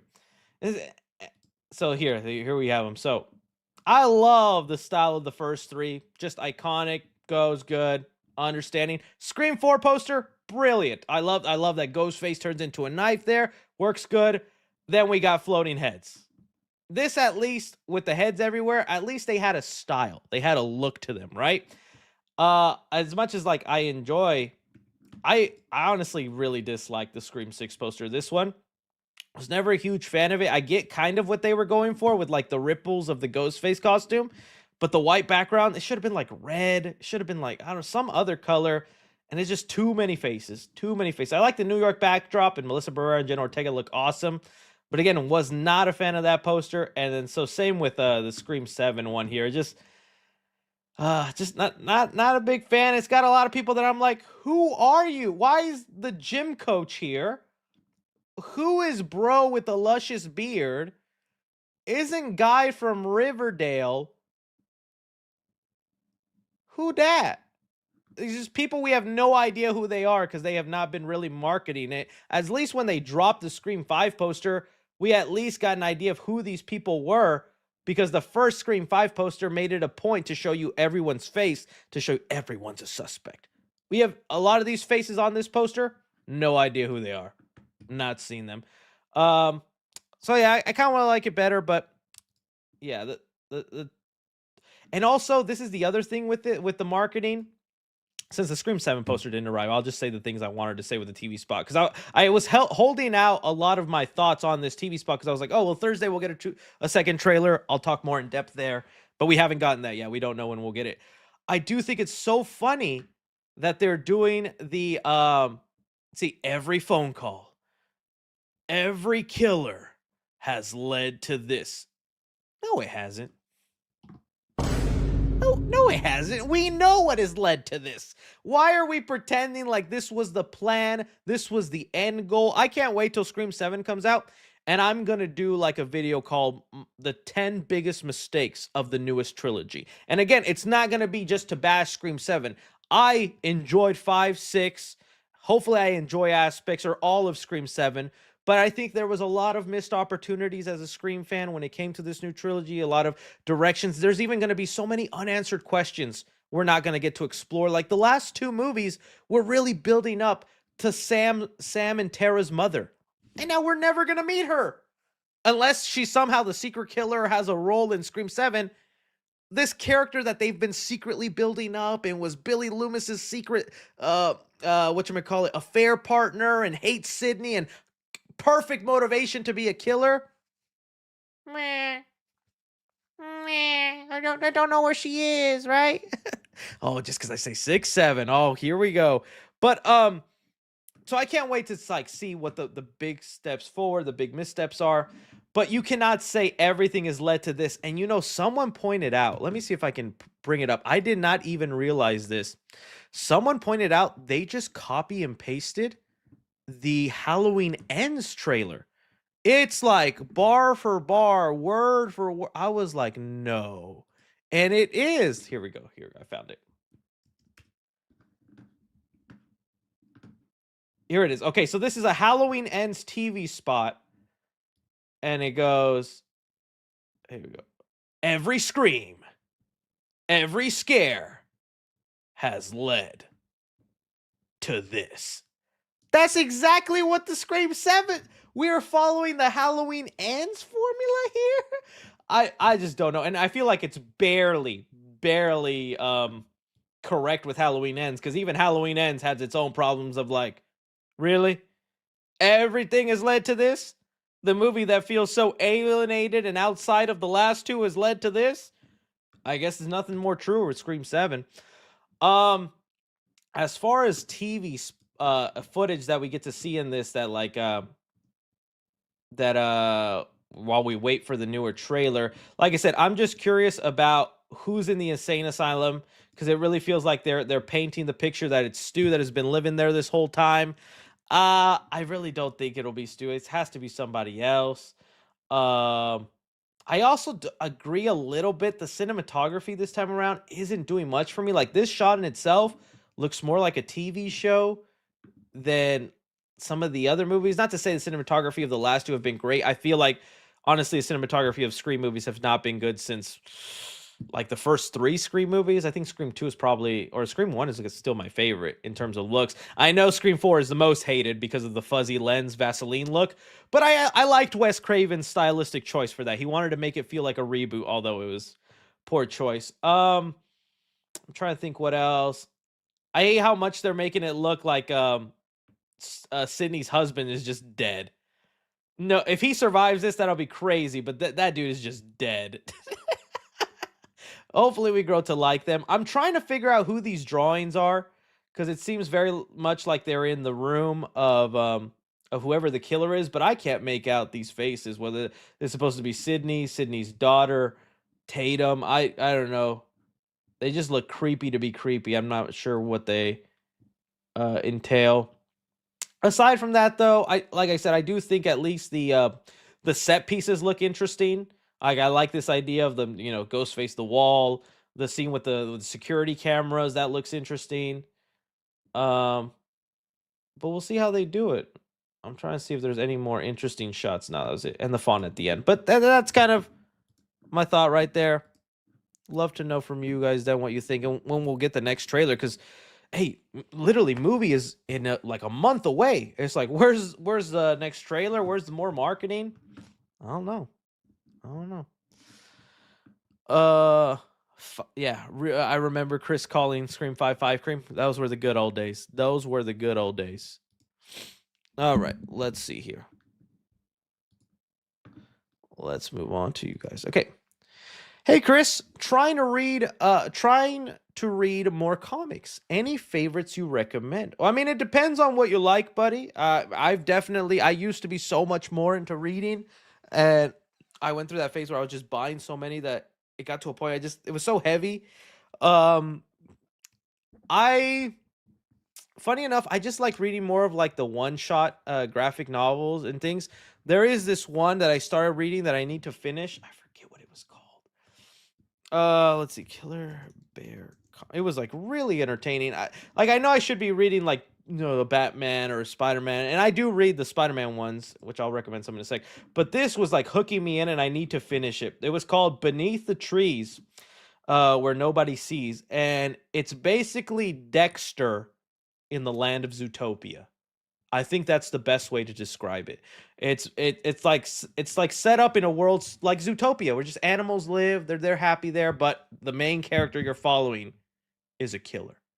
And then he finds out another killer is in town, and he's got to hunt him down. This was honestly a really great read. I still need to finish it, but I'm really enjoying it. And so there was that one.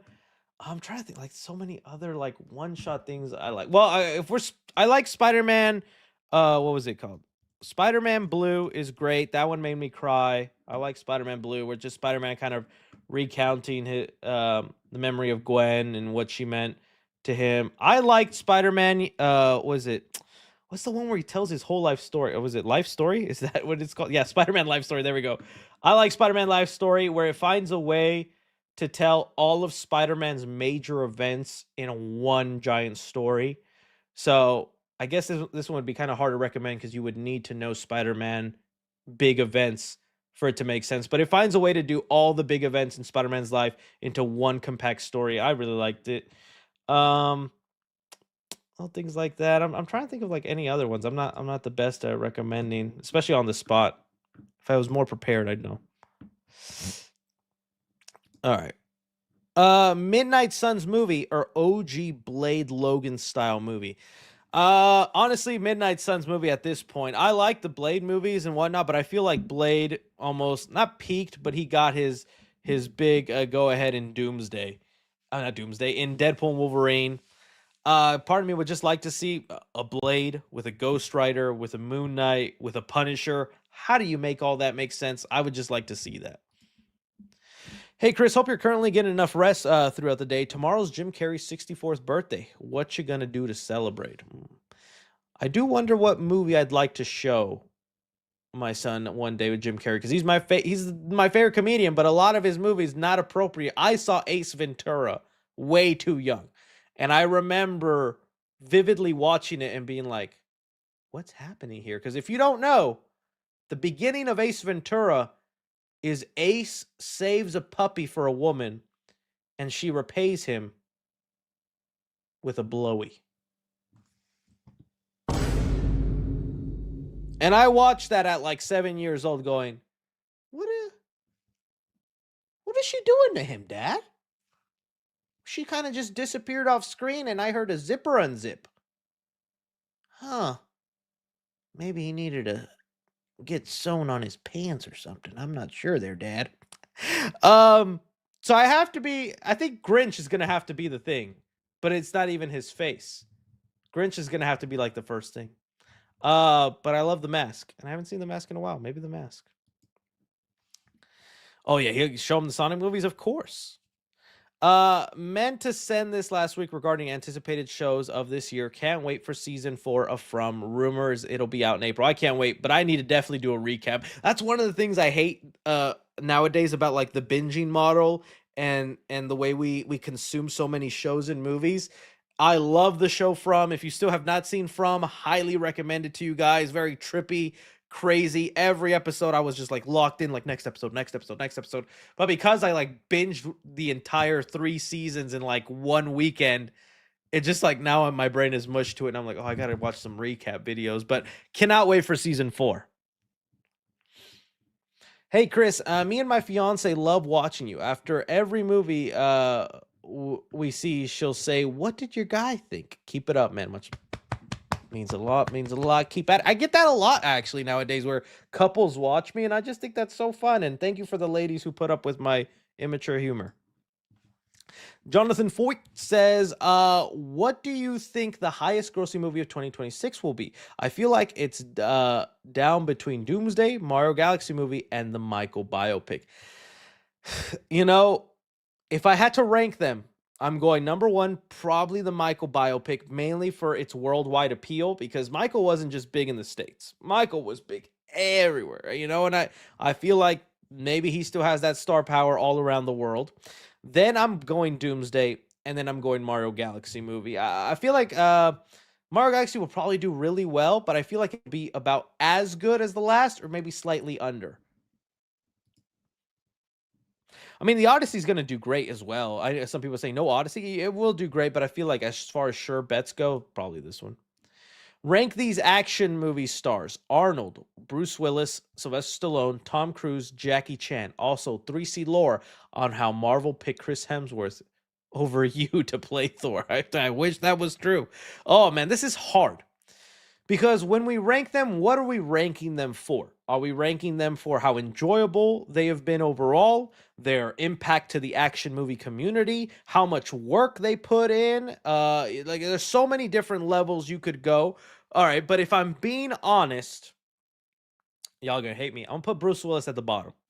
I definitely feel for Bruce Willis nowadays. I know he's got like some health issues mentally now, where he like can't keep his memory, and that always sucks and it's bad. But I think that's also just because I didn't grow up on a lot of Bruce Willis action movies. I see a couple here and there, the Die Hard series for sure. Like if anything, for a long time growing up, is A Good Day to Die Hard, which I think was Die Hard 4, was like the Die Hard movie for me. It was like the one I watched more than all the other ones.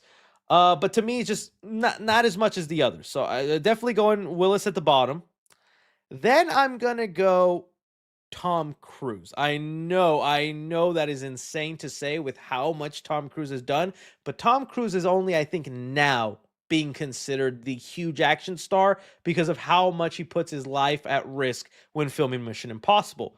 But that is also just for one franchise. Top Gun Maverick was really good. I'm trying to think of things outside of that. He was fine as Jack Reacher. Those films were like somewhat enjoyable. I like Minority Report a lot. To me, he's more of just like a charismatic star that brings stuff in, and that doesn't diminish what he's done with Mission Impossible. But that's how I feel. So Bruce Willis, Tom Cruise. Then next, I think I am gonna go. This is hard. See, like, cause Stallone and Arnold are just right there with me, and I am thinking Jackie Chan number 1. I know maybe doesn't have as much impact, especially on the American side, because he still does movies in China. Every now and then you can go to his IMDb, and Jackie Chan has made like 5 movies in the last 2 years, but they all have been films that have been produced and made in China. But I think still like, the amount of work and how hard his choreography he puts into the movies, how much he's risked his life and all, he's been doing that for decades upon decades. And just his fight style is so endlessly entertaining to me, where he can like turn a fight into a joke in a way. Like to me, that works. So Jackie Chan is number 1, and just I know it's a cop out to say Arnold and Stallone at the same level, But if I had to go somewhere, I think I'm going Arnold slightly above Stallone. Although I will say I think Stallone is the better actor. He's a much better actor, but Arnold just has made more entertaining movies in the action sphere to me. That's just me. I someone said, "What? No, yeah, that's crazy." Oh man, come on, guys, come on, leave me alone. Hot take, huh? Oh, okay. I love them all though. All of them well respected. They've earned their flowers. Okay. Hey Chris, would love to hear your thoughts on the DCU Mr. Miracle animated series and the introduction of DCU Darkseid. If you've seen the news, I hate to be like the party pooper. I hate to be like the, but honestly, eh. It's the same way I felt about Creature Commandos being the start of the DCU. Is it an enjoyable show? Yes, I quite liked Creature Commandos. Do I like it as the start of a big cinematic universe? No. Do I love the idea of an animated show like Mr. Miracle being the introduction of Darkseid, a future big bad in the DCU? Eh. I'm sure it'll be enjoyable and it'll be good. It's things like this that make a universe so scattered, so alienating to the general audience. I feel, I know I'm being a party pooper, I'm a hater, thinking too hard on it. I'm still gonna watch the show and enjoy it, but thoughts on the third Phineas and Ferb movie? Let's let it happen. Let's get it going. Phineas and Ferb, unfortunately, was just one of those TV shows that it was like right on the edge of me growing up and being like, cartoons are for losers. So I only saw a handful of Phineas and Ferb episodes. I liked what I watched. I enjoyed it. But because of that, I never stayed hard on Phineas and Ferb. Pause. But hey, I'm glad for the people who like it and enjoy it. If Alex Hackguy was me from Madagascar and Andrew was Spider-Man, but he could only shoot webs from his butt cheeks, who's winning?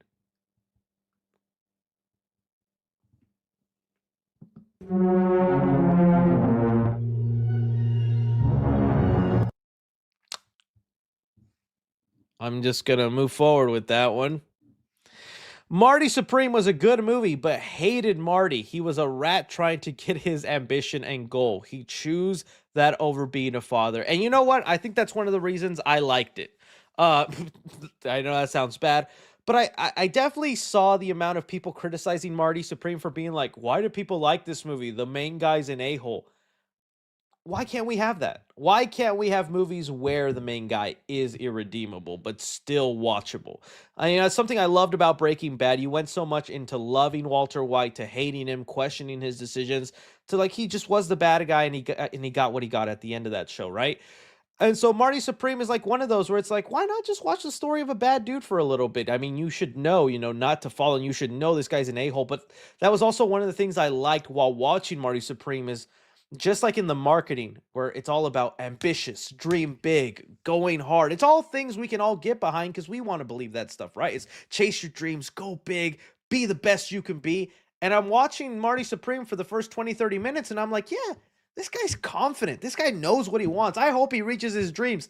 And then scummy decision after scummy decision after terrible thing after terrible thing, you go, oh, dude, this guy sucks. What is going I liked that as an audience member, that revelation, and you even become kind of like the friend with the ping pong balls where he just gets so mad he throws the ping pong balls out because he's like, I believed in you. I put my life savings on the line for you, dude. Like, I don't know. I kind of like that. And to an extent, Uncut Gems was a little bit like that, like Adam Sandler's character wasn't the best person ever, and you see that devolve. So I don't know. I didn't mind it for that. And I don't think every character needs to be Marty McFly or, the best person ever for you to root for them. Sometimes just watching a story about a bad dude can be fun. I don't know. Hey Chris, what happened to your Kong X? I still have it. I know I used to have it in place of the whatchamacallit, of the Back to the Future shield. I don't know why. I got a little like OCD about the way like my set looked, where I just wanted nothing like if there was something on this side, I felt something needed to be on this side, but I could never find something to put on the other side, so that's why I moved the shield. I still have the axe. It's in the other room. I'm not gonna lie though. I am a bad owner of expensive props because I've broken a couple pieces on that axe enough where I don't even think I could swing it without it falling apart. Oh man, I wish I was more careful with it. So I still have it, but next time you see it, it might have duct tape around it.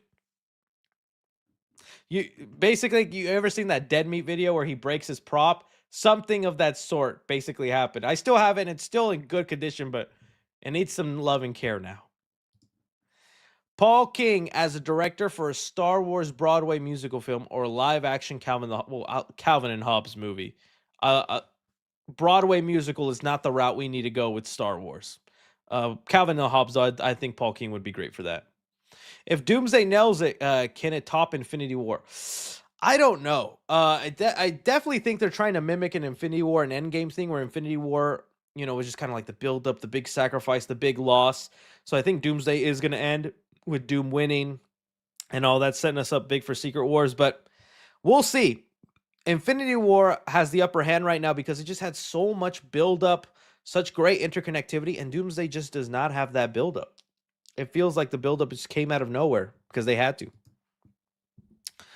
What would you say is most likely to happen first? Daniel Day-Lewis or Streep end up getting, like Meryl Streep, ends up getting her 4th Oscar, or someone ends up tying them for their 3rd? Oh, geez. Has been anything lately? Is he still going? And what is... Meryl Streep has kind of calmed down. She's in like them Only Murders in the Building. I think someone tying them for 3rd. That's what I'm going to go with. According to My Time to Shine Hello on his subs, he reported that Thor and Steve are already on the Fantastic Four ship with Doom before it arrives in the MCU. Thoughts? I'm very curious how they can how they can jump multiverses.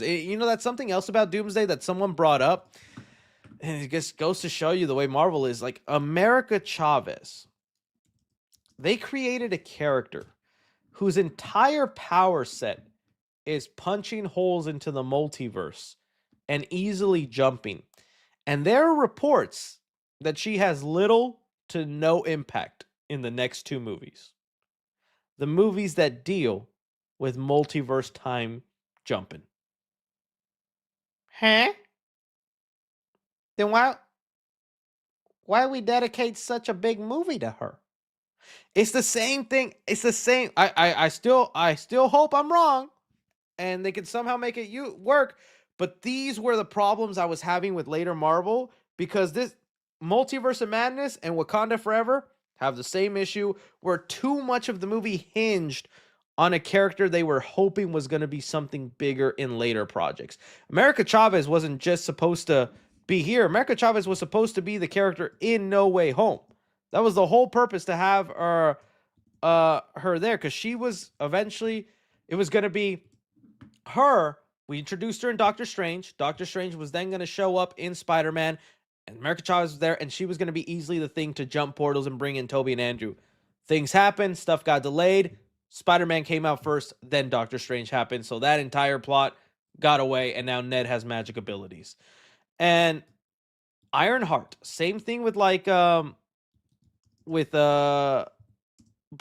Forever. It's like they made her such a vital, important, integral part of, oh, this girl discovered a thing that showed off Namor, and they're going to kill her and all this. And it was just because she had a TV show coming out at the same time, a TV show that would not get released until 3 years after Wakanda Forever, even though it was filmed and all that. Like, that's the stuff I mean, where it's like, I don't want them to do too much of that in the MCU. But as far as your question goes, where Steve and that, I just want to know then, how are they traveling the multiverse? That's what I'm curious about, how they're going to explain that in the next movies. Like, what they do is like Doom's magic abilities. Did Reed find out multiverse travel? Because he does talk about it in Fantastic Four. He's like, has that small segment where he's teaching kids, and he's like, and we know with this, multiverse is real. Who wants to see an explosion? Things like that. So maybe Reed just figured it out, and then we don't need America Chavez. Doom sucks her soul. Hey, careful now. Thoughts on the Paramount lawsuit situation? I find it very suspicious since Universal isn't doing the same thing. Oh yeah, it's so dumb, the whole Paramount situation. Like I think it's so. Oh, like I'm not gonna get as crazy. Like I love seeing the John Campea rants on it. The man went full throttle on it, but it's just so pathetic watching Paramount the way they are suing and not having their way. It's like this rich, spoiled kid who got everything they wanted, finding a way to yell at mom because they're at their nephew's birthday party and their cousin is getting birthday presents and they're not. Like, he gets to open up presents, mom.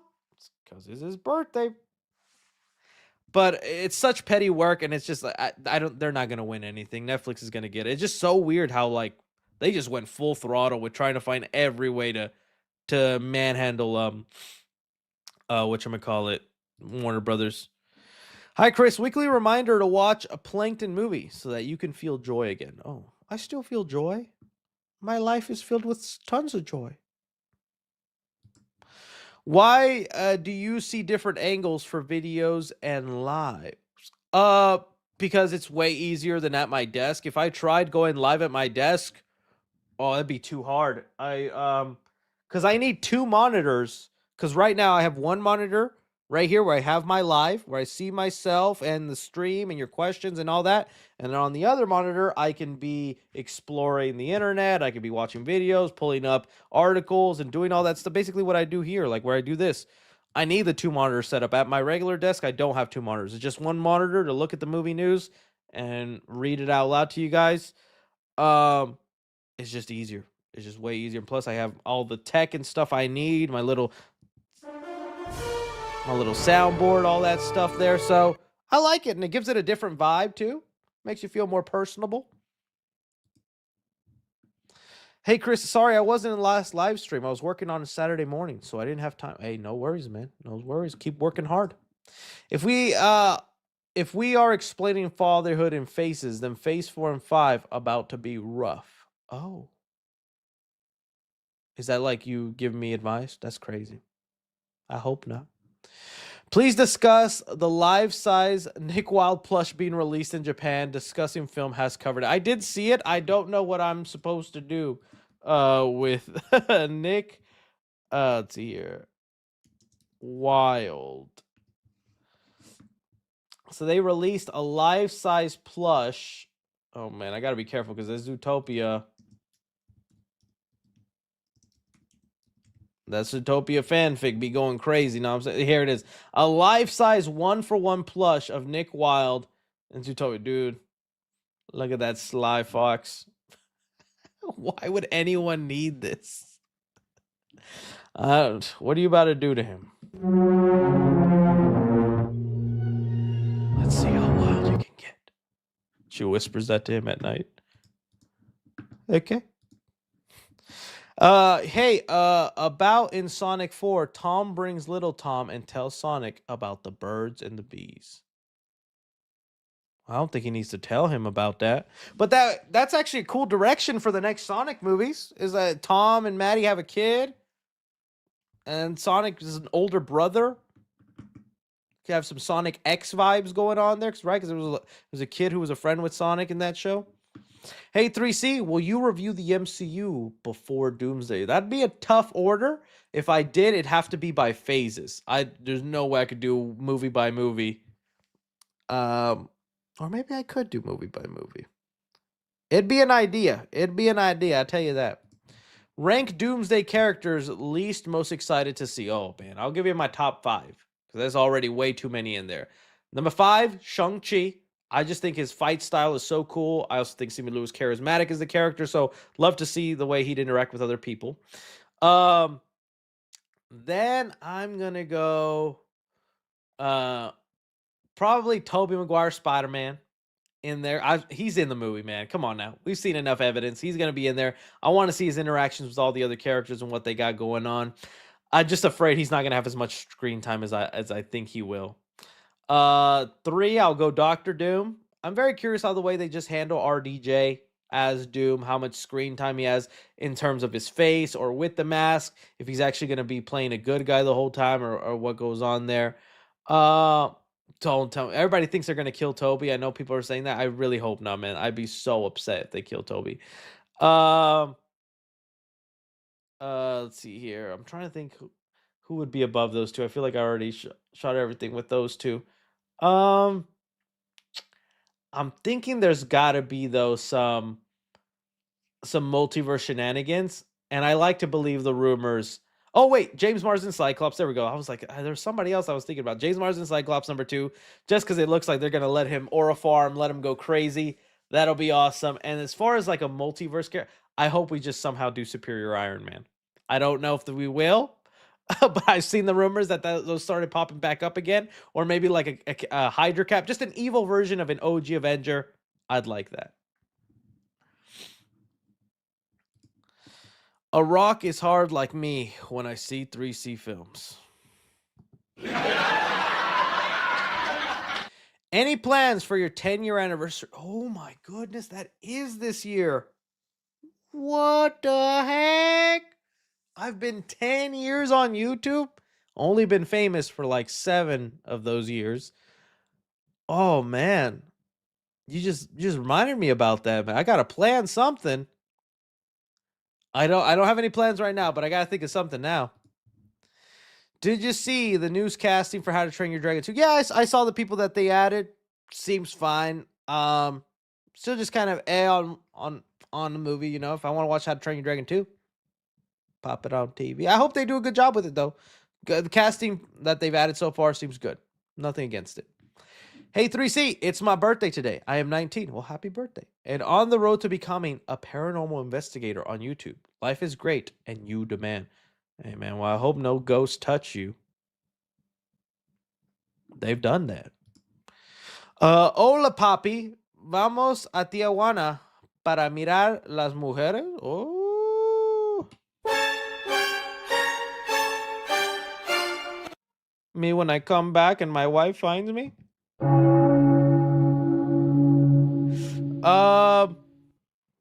Those days are over for me. I'm a papa now. Have you seen Fallout Season 2? Yeah, I'm quite enjoying it. I think it's still going pretty good. I will say I still think I like first season better, but Season 2 is going fine. It's enjoyable. Light Pink Ducky sends in some love. Thank you so much. Have you played some of the recent Sonic games like Sonic Frontiers, Sonic X Generations, and Sonic Racing Crossroads? No, I have not. Which one of those is the better one? And which one is more enjoyable on the Switch? Because I think that's how I would play that. Is a racing game fun when you're just racing by yourself? I used to be a burnout kid. You know what I mean? How the F did I just found out that James Gunn is writing and producing Coyote vs. Acme? Well, yeah, that was a big thing too whenever it got canceled. And we're like, James Gunn, say something, do something, ref.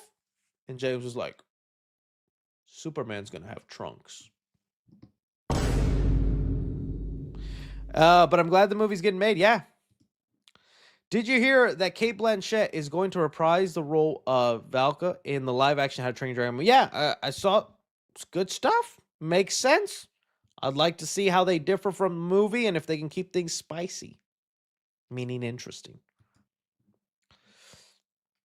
Someone said I became muted. No, I'm still here.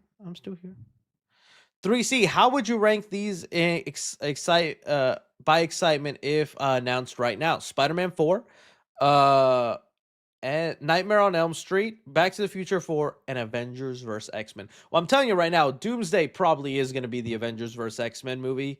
Probably it's not going to be the whole focus, but I feel like there's going to be an Avengers vs. X-Men part of it. I just feel like, how do you not? So I'll say Avengers vs. X-Men because I feel like we're already going to get that with Doomsday. Then I would say, oh, this is hard because I would love all of those movies, but probably Back to the Future 4, just because I just know there'd be no way they could somehow capture the magic of the originals. It would be crazy if they found a way to do that. I'd hope for it, but to me, there's 1 in a million chance, but I'd still be there day one, hoping that they can even 10% recapture the magic. Then I'd probably do Spider-Man 4 and Nightmare on Elm Street. I just been wanting a Nightmare on Elm Street movie so bad. And plus, I'm getting a little bit of my Toby. I'm getting to see Tobey Maguire's in No Way Home. in Doomsday, possibly Secret Wars. Don't kill him in Doomsday. I'll come for you, Feige. But watch Sony's like, just Feige, kill him.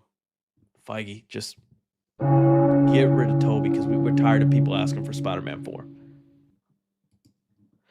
Chris, I'm very excited for the Speedy movie, especially as it's from the same guy behind El Tigre and the Book of Life. Ever seen those before? You should. I think I've seen El Tigre. Book of Life, I have not. I need to check that one. I hear that one's good. The Bugs Bunny movie was called Bye Bye Bunny. Oh, that was the 2D one, but they also announced a live action CGI hybrid one.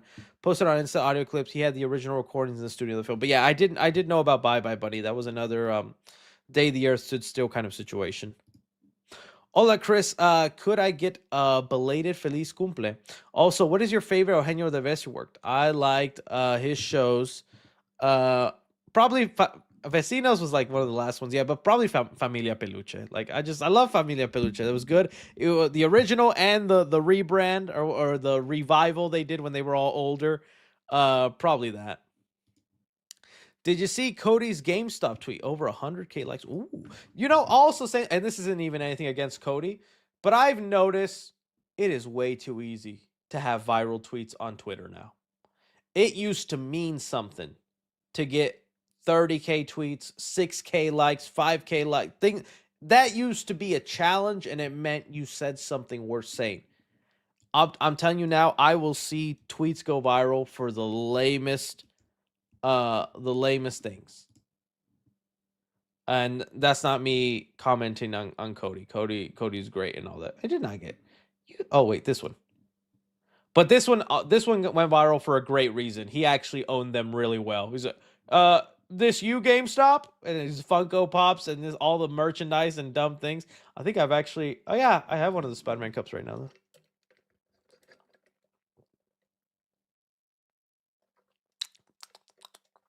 All water. But that was a great own on them. So maybe this probably was a great tweet. But I'm just saying, lately I feel like the most random things go viral. I'm like, that should have 10 likes max. You're probably one of the only people who know the behind the scenes fact that the secret F on Reed's suit in Fantastic Four stands for FU.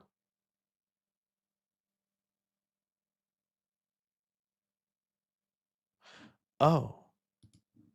Is that what it stood for? I took me forever till the fan four stick suits. I didn't notice it myself. I saw like someone mention, I think it was like Neb. But yeah, like I just never like this is technically an F on his chest. Just there's the line, there's the down, and there's there. That's an F. Yeah, these suits were not it, man. I don't know what they were thinking there. Hey, Chris, could you rank all the Paul Thomas Anderson movies you've seen? Oh, jeez. You're about to call me out here, man. I don't think I've seen all of them. Definitely not Phantom Thread.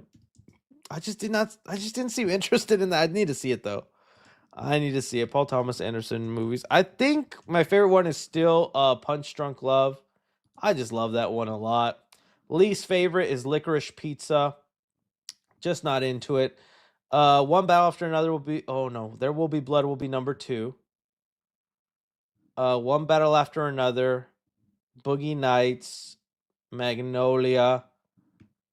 And like I said, Licorice Pizza would be the last one. I still need to see The Master. Inherent Vice. Phantom Thread.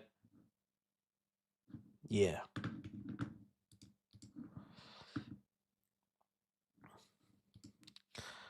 Hollywood strikes may be on the horizon. Thoughts? Oh boy. Here we go again. What is it this time for? Is it more AI stuff? We'll see how it goes, man. I hope it's just another big shutdown, because then people get so antsy about talking about anything movies. Hey, Papa 3C, Spider-Man Brand New Day and The Odyssey released for my birthday. Also, still playing Dispatch. Oh, nice.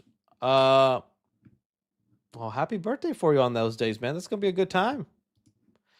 Who was your favorite villain in the Gotham show?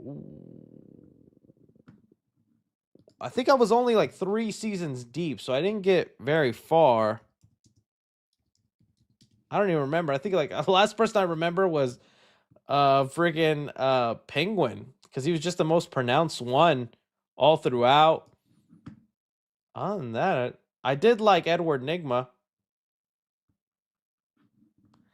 I don't know. Should I go back and finish that? Was that worth it? Which ending was worse, Stranger Things or Squid Games? Oh, that's kind of hard. It's not that to me, Squid Games wasn't bad until, well, not even bad. It was just kind of like, oh, I just didn't expect it to end this way, or like, oh, I kind of would have liked a happier ending for this person or that person. But kind of ballsy of them for whoever wins at the end of Squid Games. I was like, huh? I guess Stranger Things, but even then, I'm not to the point where I hate the Stranger Things finale. I just think some things could have been better, but I'm not like so heated on it like I've seen some people start to exaggerate lately. Scarlett Johansson has a more Blaze the cat type of voice, in my opinion. Oh, maybe.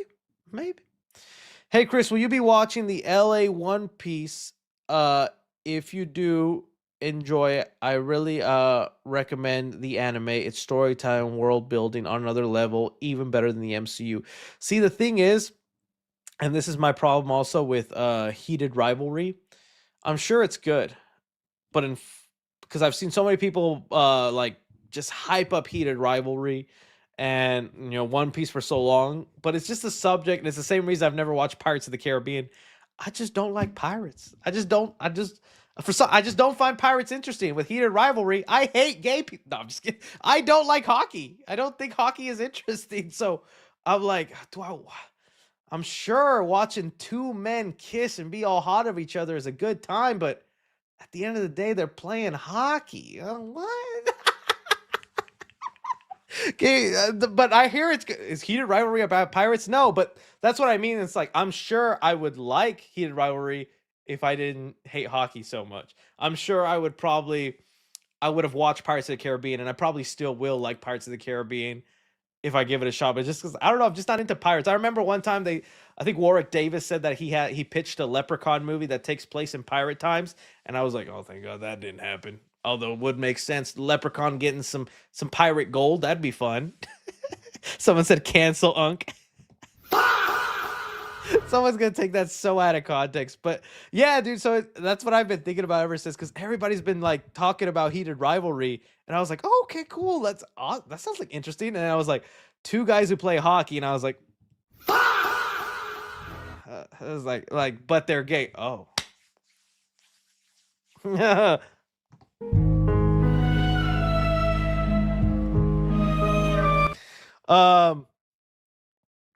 Am I canceled? Am I canceled? Be honest with me now. There we go. And it's a book series. Cool. Oh. All right, it said, I think Anna Kendrick might be Amy for Sonic 4 because if Jeff Fowler and Ben Schwartz are following her on social media. Oh. Maybe. I wouldn't mind Anna Kendrick. I think it'd be fine. Welcome to Darius Halloran is the same version from Kubrick's The Shining, not novels. SK's literature universe and cinematic universe are separated. Stephen King's, yeah. I think I remember someone saying that. I think, what was it? Eddie Muschietti said it in an interview. I would love it, dude. I'd love it if they did a Dick Halloran spin-off show of his early days in the hotel. And just like Welcome to Derry, I think that show is perfectly built to like fill in some, not holes, but make interesting episodes out of like the twins in the Overlook Hotel. What's up with that bear getting a BJ? Like, there's so many stories that they could actually fill in about the people who have lived in that hotel. That would be such a great show to watch. Corey would be Eggman.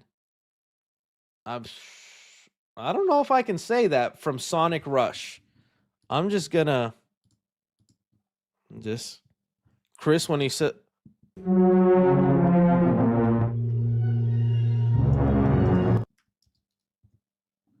oh, well, that'd be kind of cool, I guess. Oh, I said Carrie. I said Corey. My bad. I was still having Corey in the house in the mind. Carrie. Sorry, guys. What's your biggest theory for X Kong Supernova? I don't know why. It's not even a theory. I'm telling you, they're gonna fight on the moon. I have no idea why, but if you bring a guy named Space Godzilla into the story, and you don't somehow end up with a fight in space, you failed.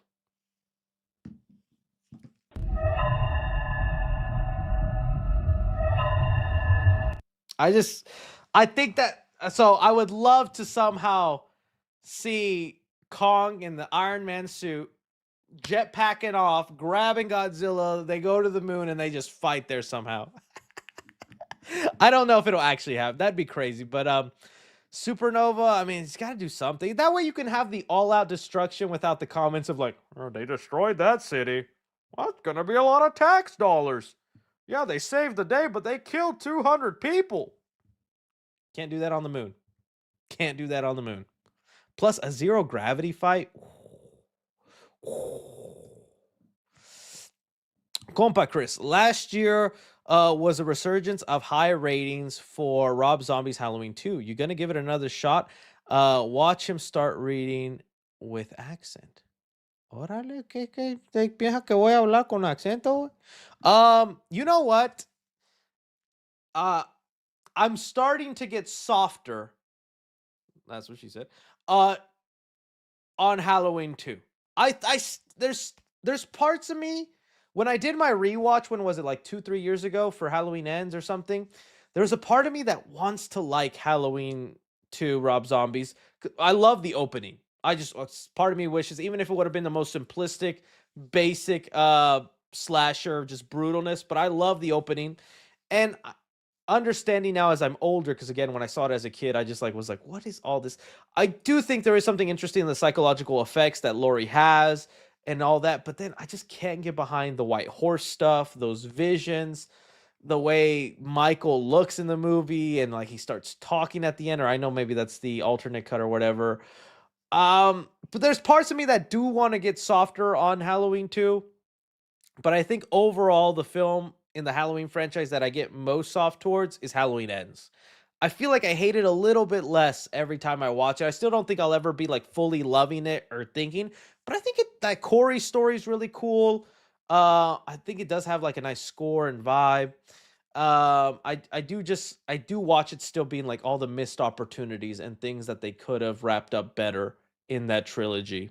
But yeah. Movies being the Old Republic era, huge potential. Yeah, see, I agree. Ape Ross, what you gonna paint for me? A banana boy? Yesterday on my science test, the answer to question 3 was C. It was like a 6-7 moment. By the way, if you had to introduce Batman in Man of Tomorrow, how would you do it? Never retire, please. Oh no, I don't plan to. I'm here till the channel tanks. How would I introduce a Man of Tomorrow?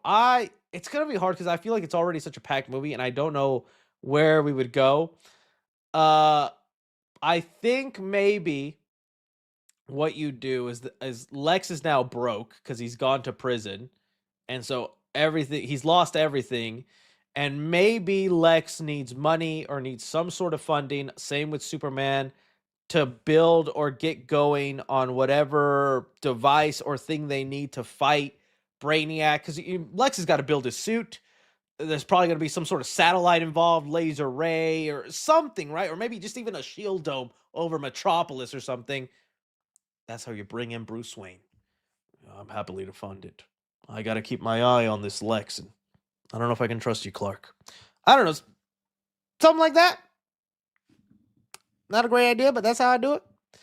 So when do you plan on playing Dispatch? I really want to hear your opinion on the game's story, the writing, the villain, Robert's arc, and who'd you pick to romance, Blazer or V's? It's on the list, buddy, but it's going to be a while. Was curious why there isn't a Marty Supreme review. Yeah, I mentioned it. That was one of the movies. That movie was the movie I was recording right as my lady told me she was going into labor. So I was like, I sat down on my desk, started like 5 minutes into the talk of like, and that's all pretty much. Any sports to you guys? All right, Marty. What's up? Nah, it broke. For real? Oh my god.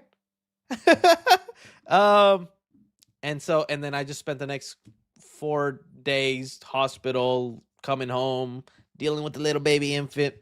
It just felt like the time had passed. But I did give you my thoughts during my best and worst movies. I gave you kind of my mini review there and that. Oh, the ending hit different. Yes, the ending of Marty Supreme hit hard. Hey, bro, love your videos and commentary. Glad I could catch the Friday live. My birthday is tomorrow. Well, happy birthday for you tomorrow, my friend. Happy birthday tomorrow to you. You hear that Kate Blanchett is playing Valka in the live action How to Train Your Dragon. Can't wait to see her next to Gerald Butler as a live action stoic. Yeah, I can't wait for that either. Again, I'm more curious to see how they would differentiate it from the current movies, what things they can explore more, what things they're not going to do as much. But I thought the last live action How to Train Your Dragon was actually done pretty well. But it was done well, but it wasn't like so amazing mind blowing where I was like, I can't wait to see the next one. I like walked out of that going like, well, I can't wait to see the next one. I could just watch the next one at home. Why don't I just watch the next one at home? Yeah. So I hope they create like a good enough reason for the second one to exist. Twisted Movie Mortuary Assistant Game Movie Talks. I did see the trailer release for Mortuary Assistant. It looks interesting. I've never played the game. I know it's based on a game, but it looked kind of interesting, the trailer. What are your thoughts on Deadpool and Rivals? Also check out the Brown Table. He's got Josh Keaton to read Spider-Man Blue. Oh, he did that. I love Brown Table. I think he's done really great stuff. A very talented person. As far as Deadpool in Rivals, I'm just still not a Rivals person. I've said, like, I played it for a week. Like I said, I got bored of it. I know some people still love it. Maybe I need to hop back on it. I said I'd get back on it. Is Cyclops in the game yet? When Cyclops or did they already put Daredevil in the game? When Cyclops in the game, I'll join. How do you feel about Marissa Barrera not in Scream 7? Oh, dude, I got whole videos on that. You can go into it. I don't want to get back into it, but it sucks. I hope someday she somehow finds her way back.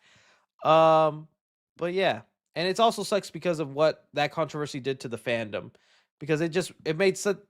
I used to love talking Scream, the theories, the analyzing, the predicting, the wondering who's this, who's that. Nowadays, it's so hard to talk Scream without either side getting angry and throwing death threats, and it's just like it's made the Scream community so unfun. Love your videos, fans. Will you play Super Mario Galaxy on Clips channel for when the movie drops? Would that be entertaining? Me just shaking my Wii on the clips? Hey, clip that.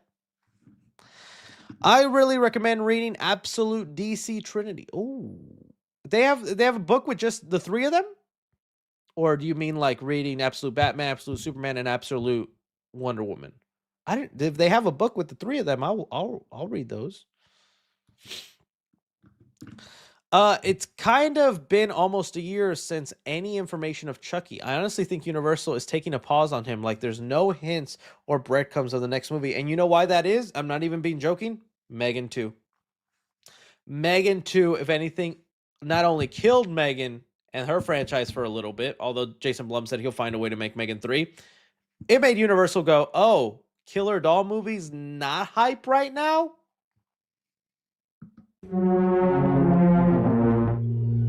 I'm thinking they were like, yeah, Mancini, we're okay. You can hold on to that idea for a little bit. I genuinely think, and again, yeah, I see someone in the chat say Megan 2.0 was awesome. That I had fun with that. I thought it was entertaining, but it made a lot less money than the first. Some people were very vocal about it not speaking to them. I just think, again, I think it's just not a time right now where Universal wants to risk on that. I hope so, though. I would love more doll horror, and I thought Megan was going to be the resurgence of like quirky doll horror, but it only was the first movie. We've seen a ton of Disney live action remakes. What's a non-Disney animated movie that works as a live action remake? Okay. It's always hard because you need to justify it, but I think the things that like make me want to see something live action is to see an action scene or a set piece in live action. Like, I know it's a Disney movie, I'll give you a non-Disney one, but when I think of like the Hercules, whatchamacallit,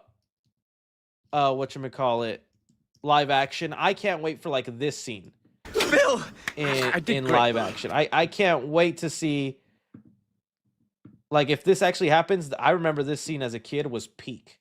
This, to me, was my Captain America fighting Thanos scene. Like, just this is so awesome. Imagining how they could do this in live action. Hercules on Pegasus with a sword. The lighting, it looks so great. Even for 2D. I guess this is kind of 3D because they did 3D them up. But just, that's what I think about when I want to see an adaptation, is what scene would look cool. And look at that, dude.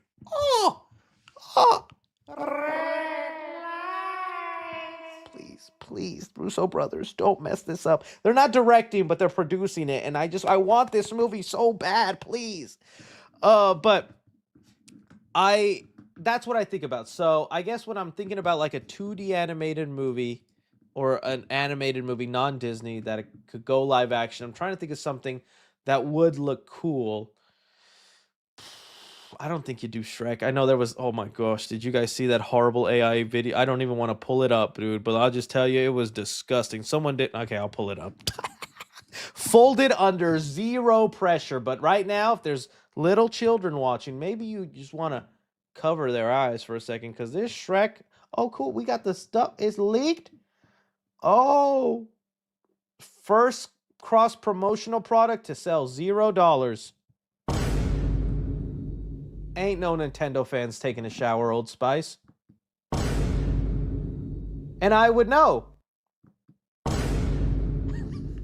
Just kidding. Old Spice, hit me up. What was I looking up again? My ADHD kicked in. Oh yeah, the Shrek AI. Shrek trailer. The first frame of this thing. Oh my goodness, Lord. Oh, war. Again, warning. First fight is insane. I hate AI. It's the worst thing ever, man. But bro, that's Tom Holland as Pinocchio doing the unimaginable to Sydney Sweeney. Bro, I don't know who made this, but you need to be locked up. I hate when stuff like this makes me. I hate it so much. I'm not even going to play the sound, dude. This looks awful. Why would Trump be acting? Not going to lie, though. Oh, dude, John Cena's the ugly stepsister. Bro, I hate this all so much. Will admit. I will not admit. But like something like that live action, I would have liked to have seen in... Because that's such a hype scene in Shrek 2. Not this itself, but done properly and right with real effects. Real visual effects artists. I need a hero. I'm holding on for a hero till the end of the night. Hilarious, but just a disaster, man. I can't. I still can't believe that's how they started that thing. I saw that and I had to cleanse my eyes for the day. I said, Bro, why y'all anti-AI? This is funny AF because AI is melting our planet. That right there, someone to make that just cost 30 gallons of water. The polar bears are dying and we're just going to die in a hot earth. That's why, homie. Let's move on. Do you remember talking horror comics, Stray Dogs? I remember you talking about it, and I read the comics. It's really good. It's definitely Disney meets Silence of the Lambs. Stray Dogs. Why does sound familiar? Stray Dogs comic. Oh, okay.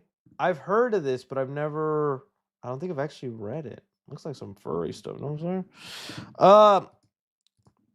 Have you heard about the upcoming Wizard of Oz horror movie called Gale? I think I did see it. There's so many of that stuff now. It's not even fun to talk about. Just I think today there was a Betty Boop one. Wizard. Oh, geez. Okay. Well, what the heck Is it is it a school shooting movie? What the hell, man? What you making me watch? It's something in my mouth. So I looked up woman screaming. Any updates? Oh, I did want to. Oh, geez, I can't. Gale, here we go. Yellow Brick Road stuff. Are you ready for today's session?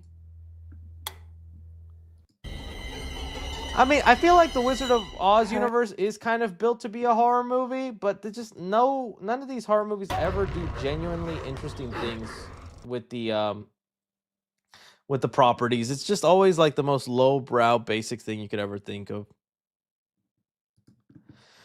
X-Wing Star Wars movie starring David Cornsweet. Sure. Why not? I like David Cornsweet. Let's see him in more stuff. You forgot? Oh, yeah, Ted Season 2. By the way, I love your profile picture. What am I doing? What the heck? I don't even know what I'm doing. Ted Season... Yeah, that trailer was good. I like how they're going to have a Dungeons & Dragon episode, it looks like, and they're going to, like, act out. But, again, guys, if you have not seen Ted Season 1, I was on the fence of it. I was like, really? A Ted TV show? How could that be any good? It is hilarious. It is one of the funniest things out there. I cannot wait for Season 2. The only thing that made me sad is I heard like it just cost a lot of money to make the show because of the effects on Ted. That this might be it. Like this might be, unless it blows up and goes so much more views, this might be the last season. But so come on, guys, we need to see Ted Season 2 collectively.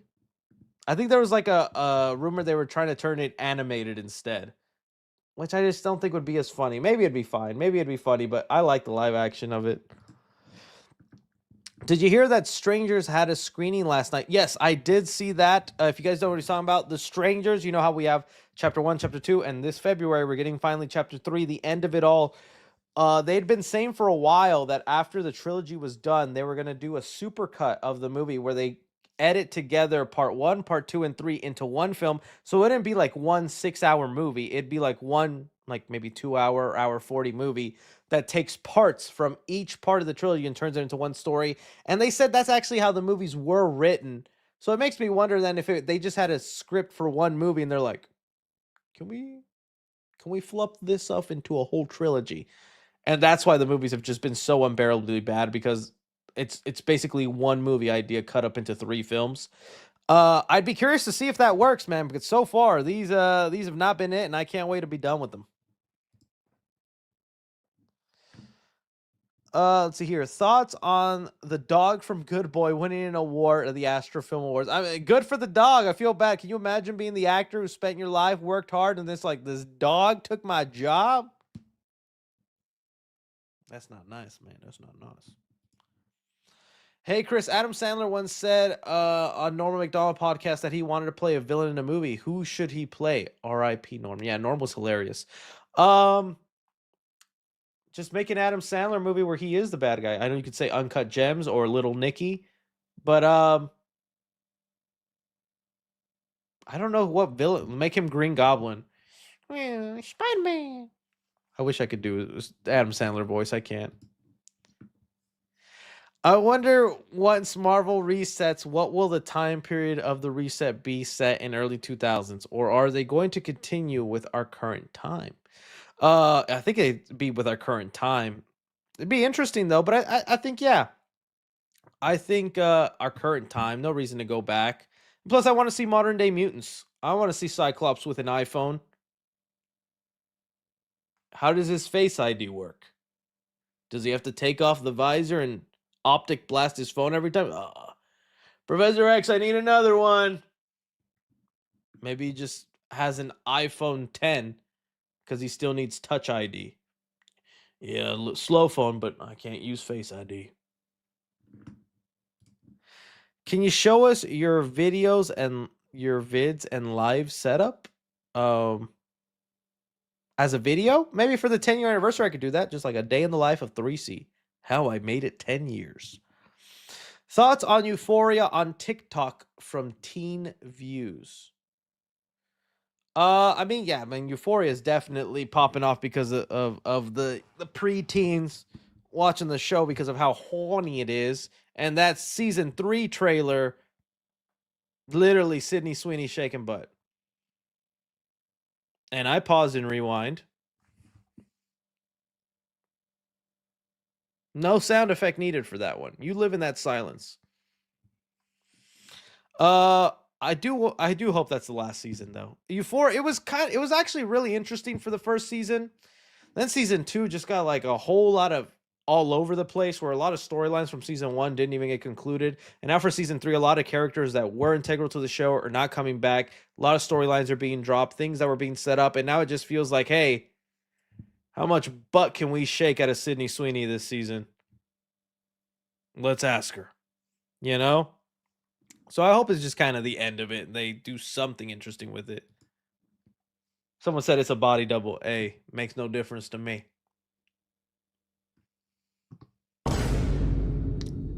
Makes no my imagination, not a body double. Not gonna ruin my immersion. Someone said, bro, chill. I meant to say Tom puppet from Sonic 3, where Tom brings his puppet to tell. Oh, now that would be fun. Okay, that context makes better. That would be hilarious to do that.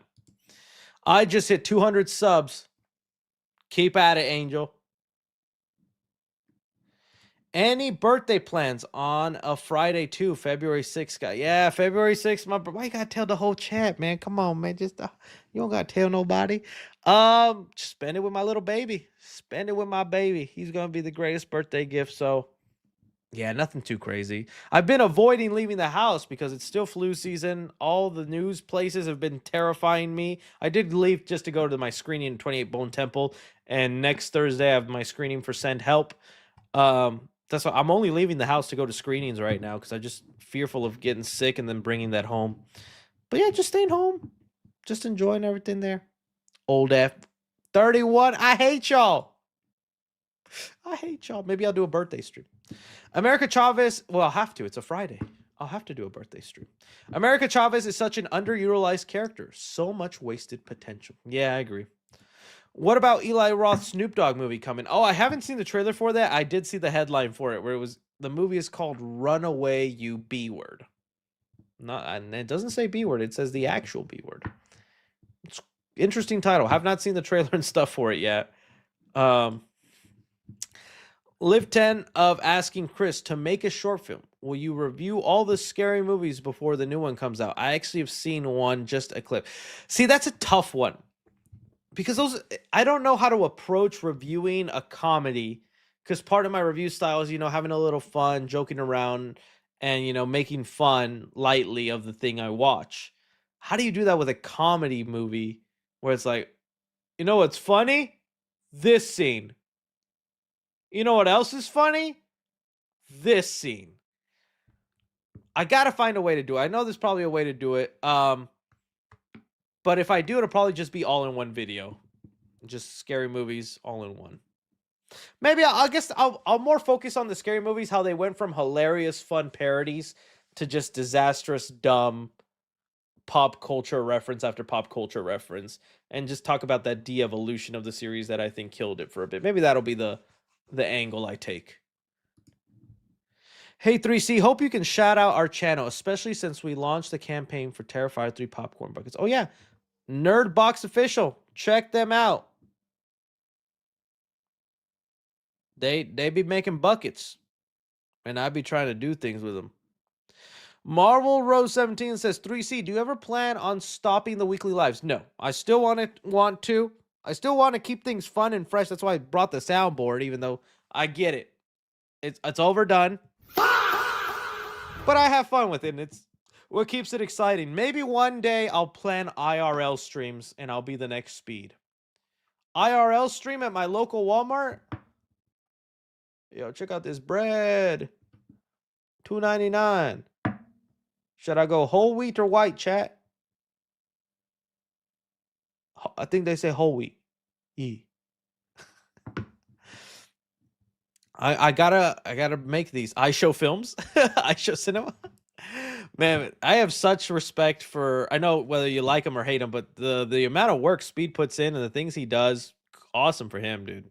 I cannot imagine doing IRL streams and then being entertaining like that. IRL stream in a theater. It ends with me getting arrested. I'm arrested. I'm piracy.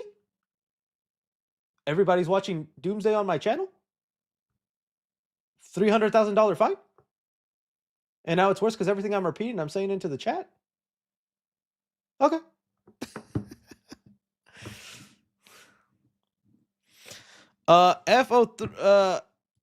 FO3 in November, rumored to have remastered Shadow Drop and Season 2. Fallout 3? I have to stay up on that one. What the heck? Well, that's not good. I was talking about the 3215 mark in your review.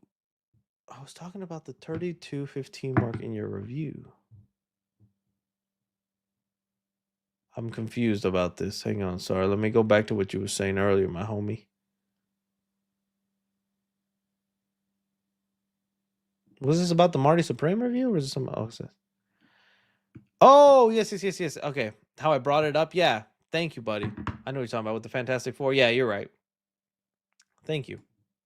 What happened to ranking 3C lookalikes on stream? I did not have time for that is going to be a stream. Maybe that'll actually be my birthday stream. We can do that for fun since it'll be a day about me. But I did on my notes app. I have a list of people that you guys let me in the comments. I just did not have enough time to prepare for that that tier list by downloading all the photos, making the tier list, doing all this. I'm thinking that is a good idea for a tier list. Maybe that's what I'll do for the birthday stream, is have a segment dedicated to the 3C lookalikes. Your thoughts on the Roger Rabbit sequel? The one that they're saying that they're going to make. I'm curious about it. I'm curious what they will do and how they could, I don't know, not modernize it, but I guess just make it, I guess, something that today's people would want to watch. Because sometimes a lot of these movies are just movies of the time, you know? Would Roger Rabbit, if it came out today, be as successful? I don't know. My favorite character in fiction is John Walker. I like how John is a good person deep down, but his trauma, he can act mean on the surface. But someone like Homelander is a bad person deep down, but acts good. Thoughts? Agree? No. I mean, I guess I can kind of agree that John Walker definitely wants to be a good person and he has good ambitions, but he definitely lets his temper and bad side out more than it should. Homelander's just a bad dude that acts good, and that's just an interesting. Yeah, so I get the sympathizing and love for John Walker. Just sometimes it's taken too far, you know what I'm saying? At the end of the day, he is technically a good guy, right? But, you know, Five Nights at Treasure Island and DDLC. I don't know, unfortunately. I don't know. Ted Season 2 trailer up. Yeah, we just talked about it. Looks fun. Looks exciting. I can't wait to watch it. Congrats on your wife on being parents. Well, thank you so much. Thank you. We're trying. Learning new things every day. Did you watch Sisu Road to Revenge? If so, what are your thoughts? No, I still need to. In fact, I still need to watch the first Sisu. Sisu? Hey, Chris, just want to let you know my grandma has cancer, and your videos all the way help me at low. She is doing better, but you know, you are the GOAT. Well, hey, yo, grandma, the GOAT. I hope she does well, man. I hope she does good. I'm very, yes, I took a look at my soundboard and there was a sound I thought of hitting, but I didn't do it. Next time. The fight scenes in Old Republic era would slap. They would.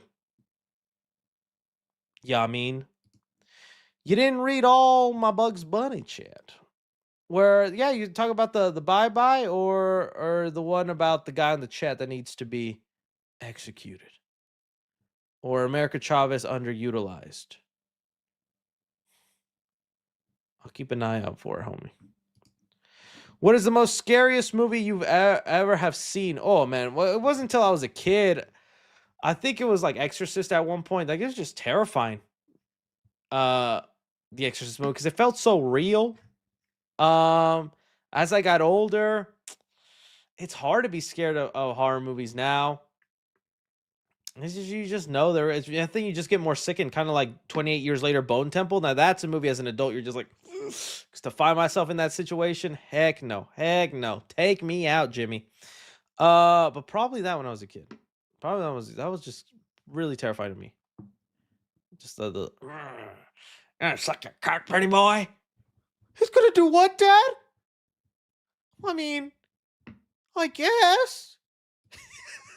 We will be gooning to Shrek AI live action videos. Oh, no, we will not.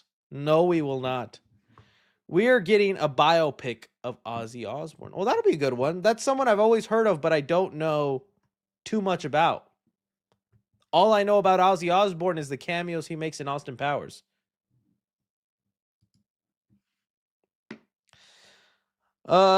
Just got out of Bone Temple. It takes everything that I hated about the first one, and it makes a good, cool concept, and the ending cannot wait for 3. Agree. And makes me wonder, because I think a lot of people who did hate the last one, I feel like you could be satisfied with this new one, with what it sets up, but I wonder if now with this one being so good, you could go back and watch the last one that you hated and be softer on it because of the satisfying conclusion that you eventually get. You know what I mean? I wonder if that's possible. Maybe, not maybe. I can't wait for Scream 7 and to see your Scream ranking video. Always love watching those. Oh, yeah. We'll definitely have to do a refresher on that. Chris, I hope you are doing well, but I wanted your opinion on the Halloween game coming out later this year. Do you think it will succeed? I hope so. I would love to Michael Myers to have, a future in gaming and all that, and I think there's a lot of mechanics in that seems so exciting, specifically the one where you could just explore Haddonfield and start taking people out. I like the idea of it. I'm excited for the game. Will Kong ever be in the -1 series? I don't know how that works because Kong isn't owned by Toho. Kong is owned by a different company, maybe an American company if I'm not wrong. But I mean, if we got a deal for Toho to let us borrow Godzilla for American movies, I don't know why the American owner wouldn't let Kong be used for the Godzilla movies. But I doubt that's what they want to go. They probably have a whole list of other kaijus in the Godzilla library before they ever get to Kong. Universal and Rocco. Thank you so much, Blue Wolf. Thank you so much. All right, that was the end of the stream. I want to thank you guys so much for being here and joining me for this lovely stream. Stay tuned for more upcoming videos and wonderful things. I love your guys' faces. Be nice and kind. Enjoy your weekend and, well, adios, my friends. Adios.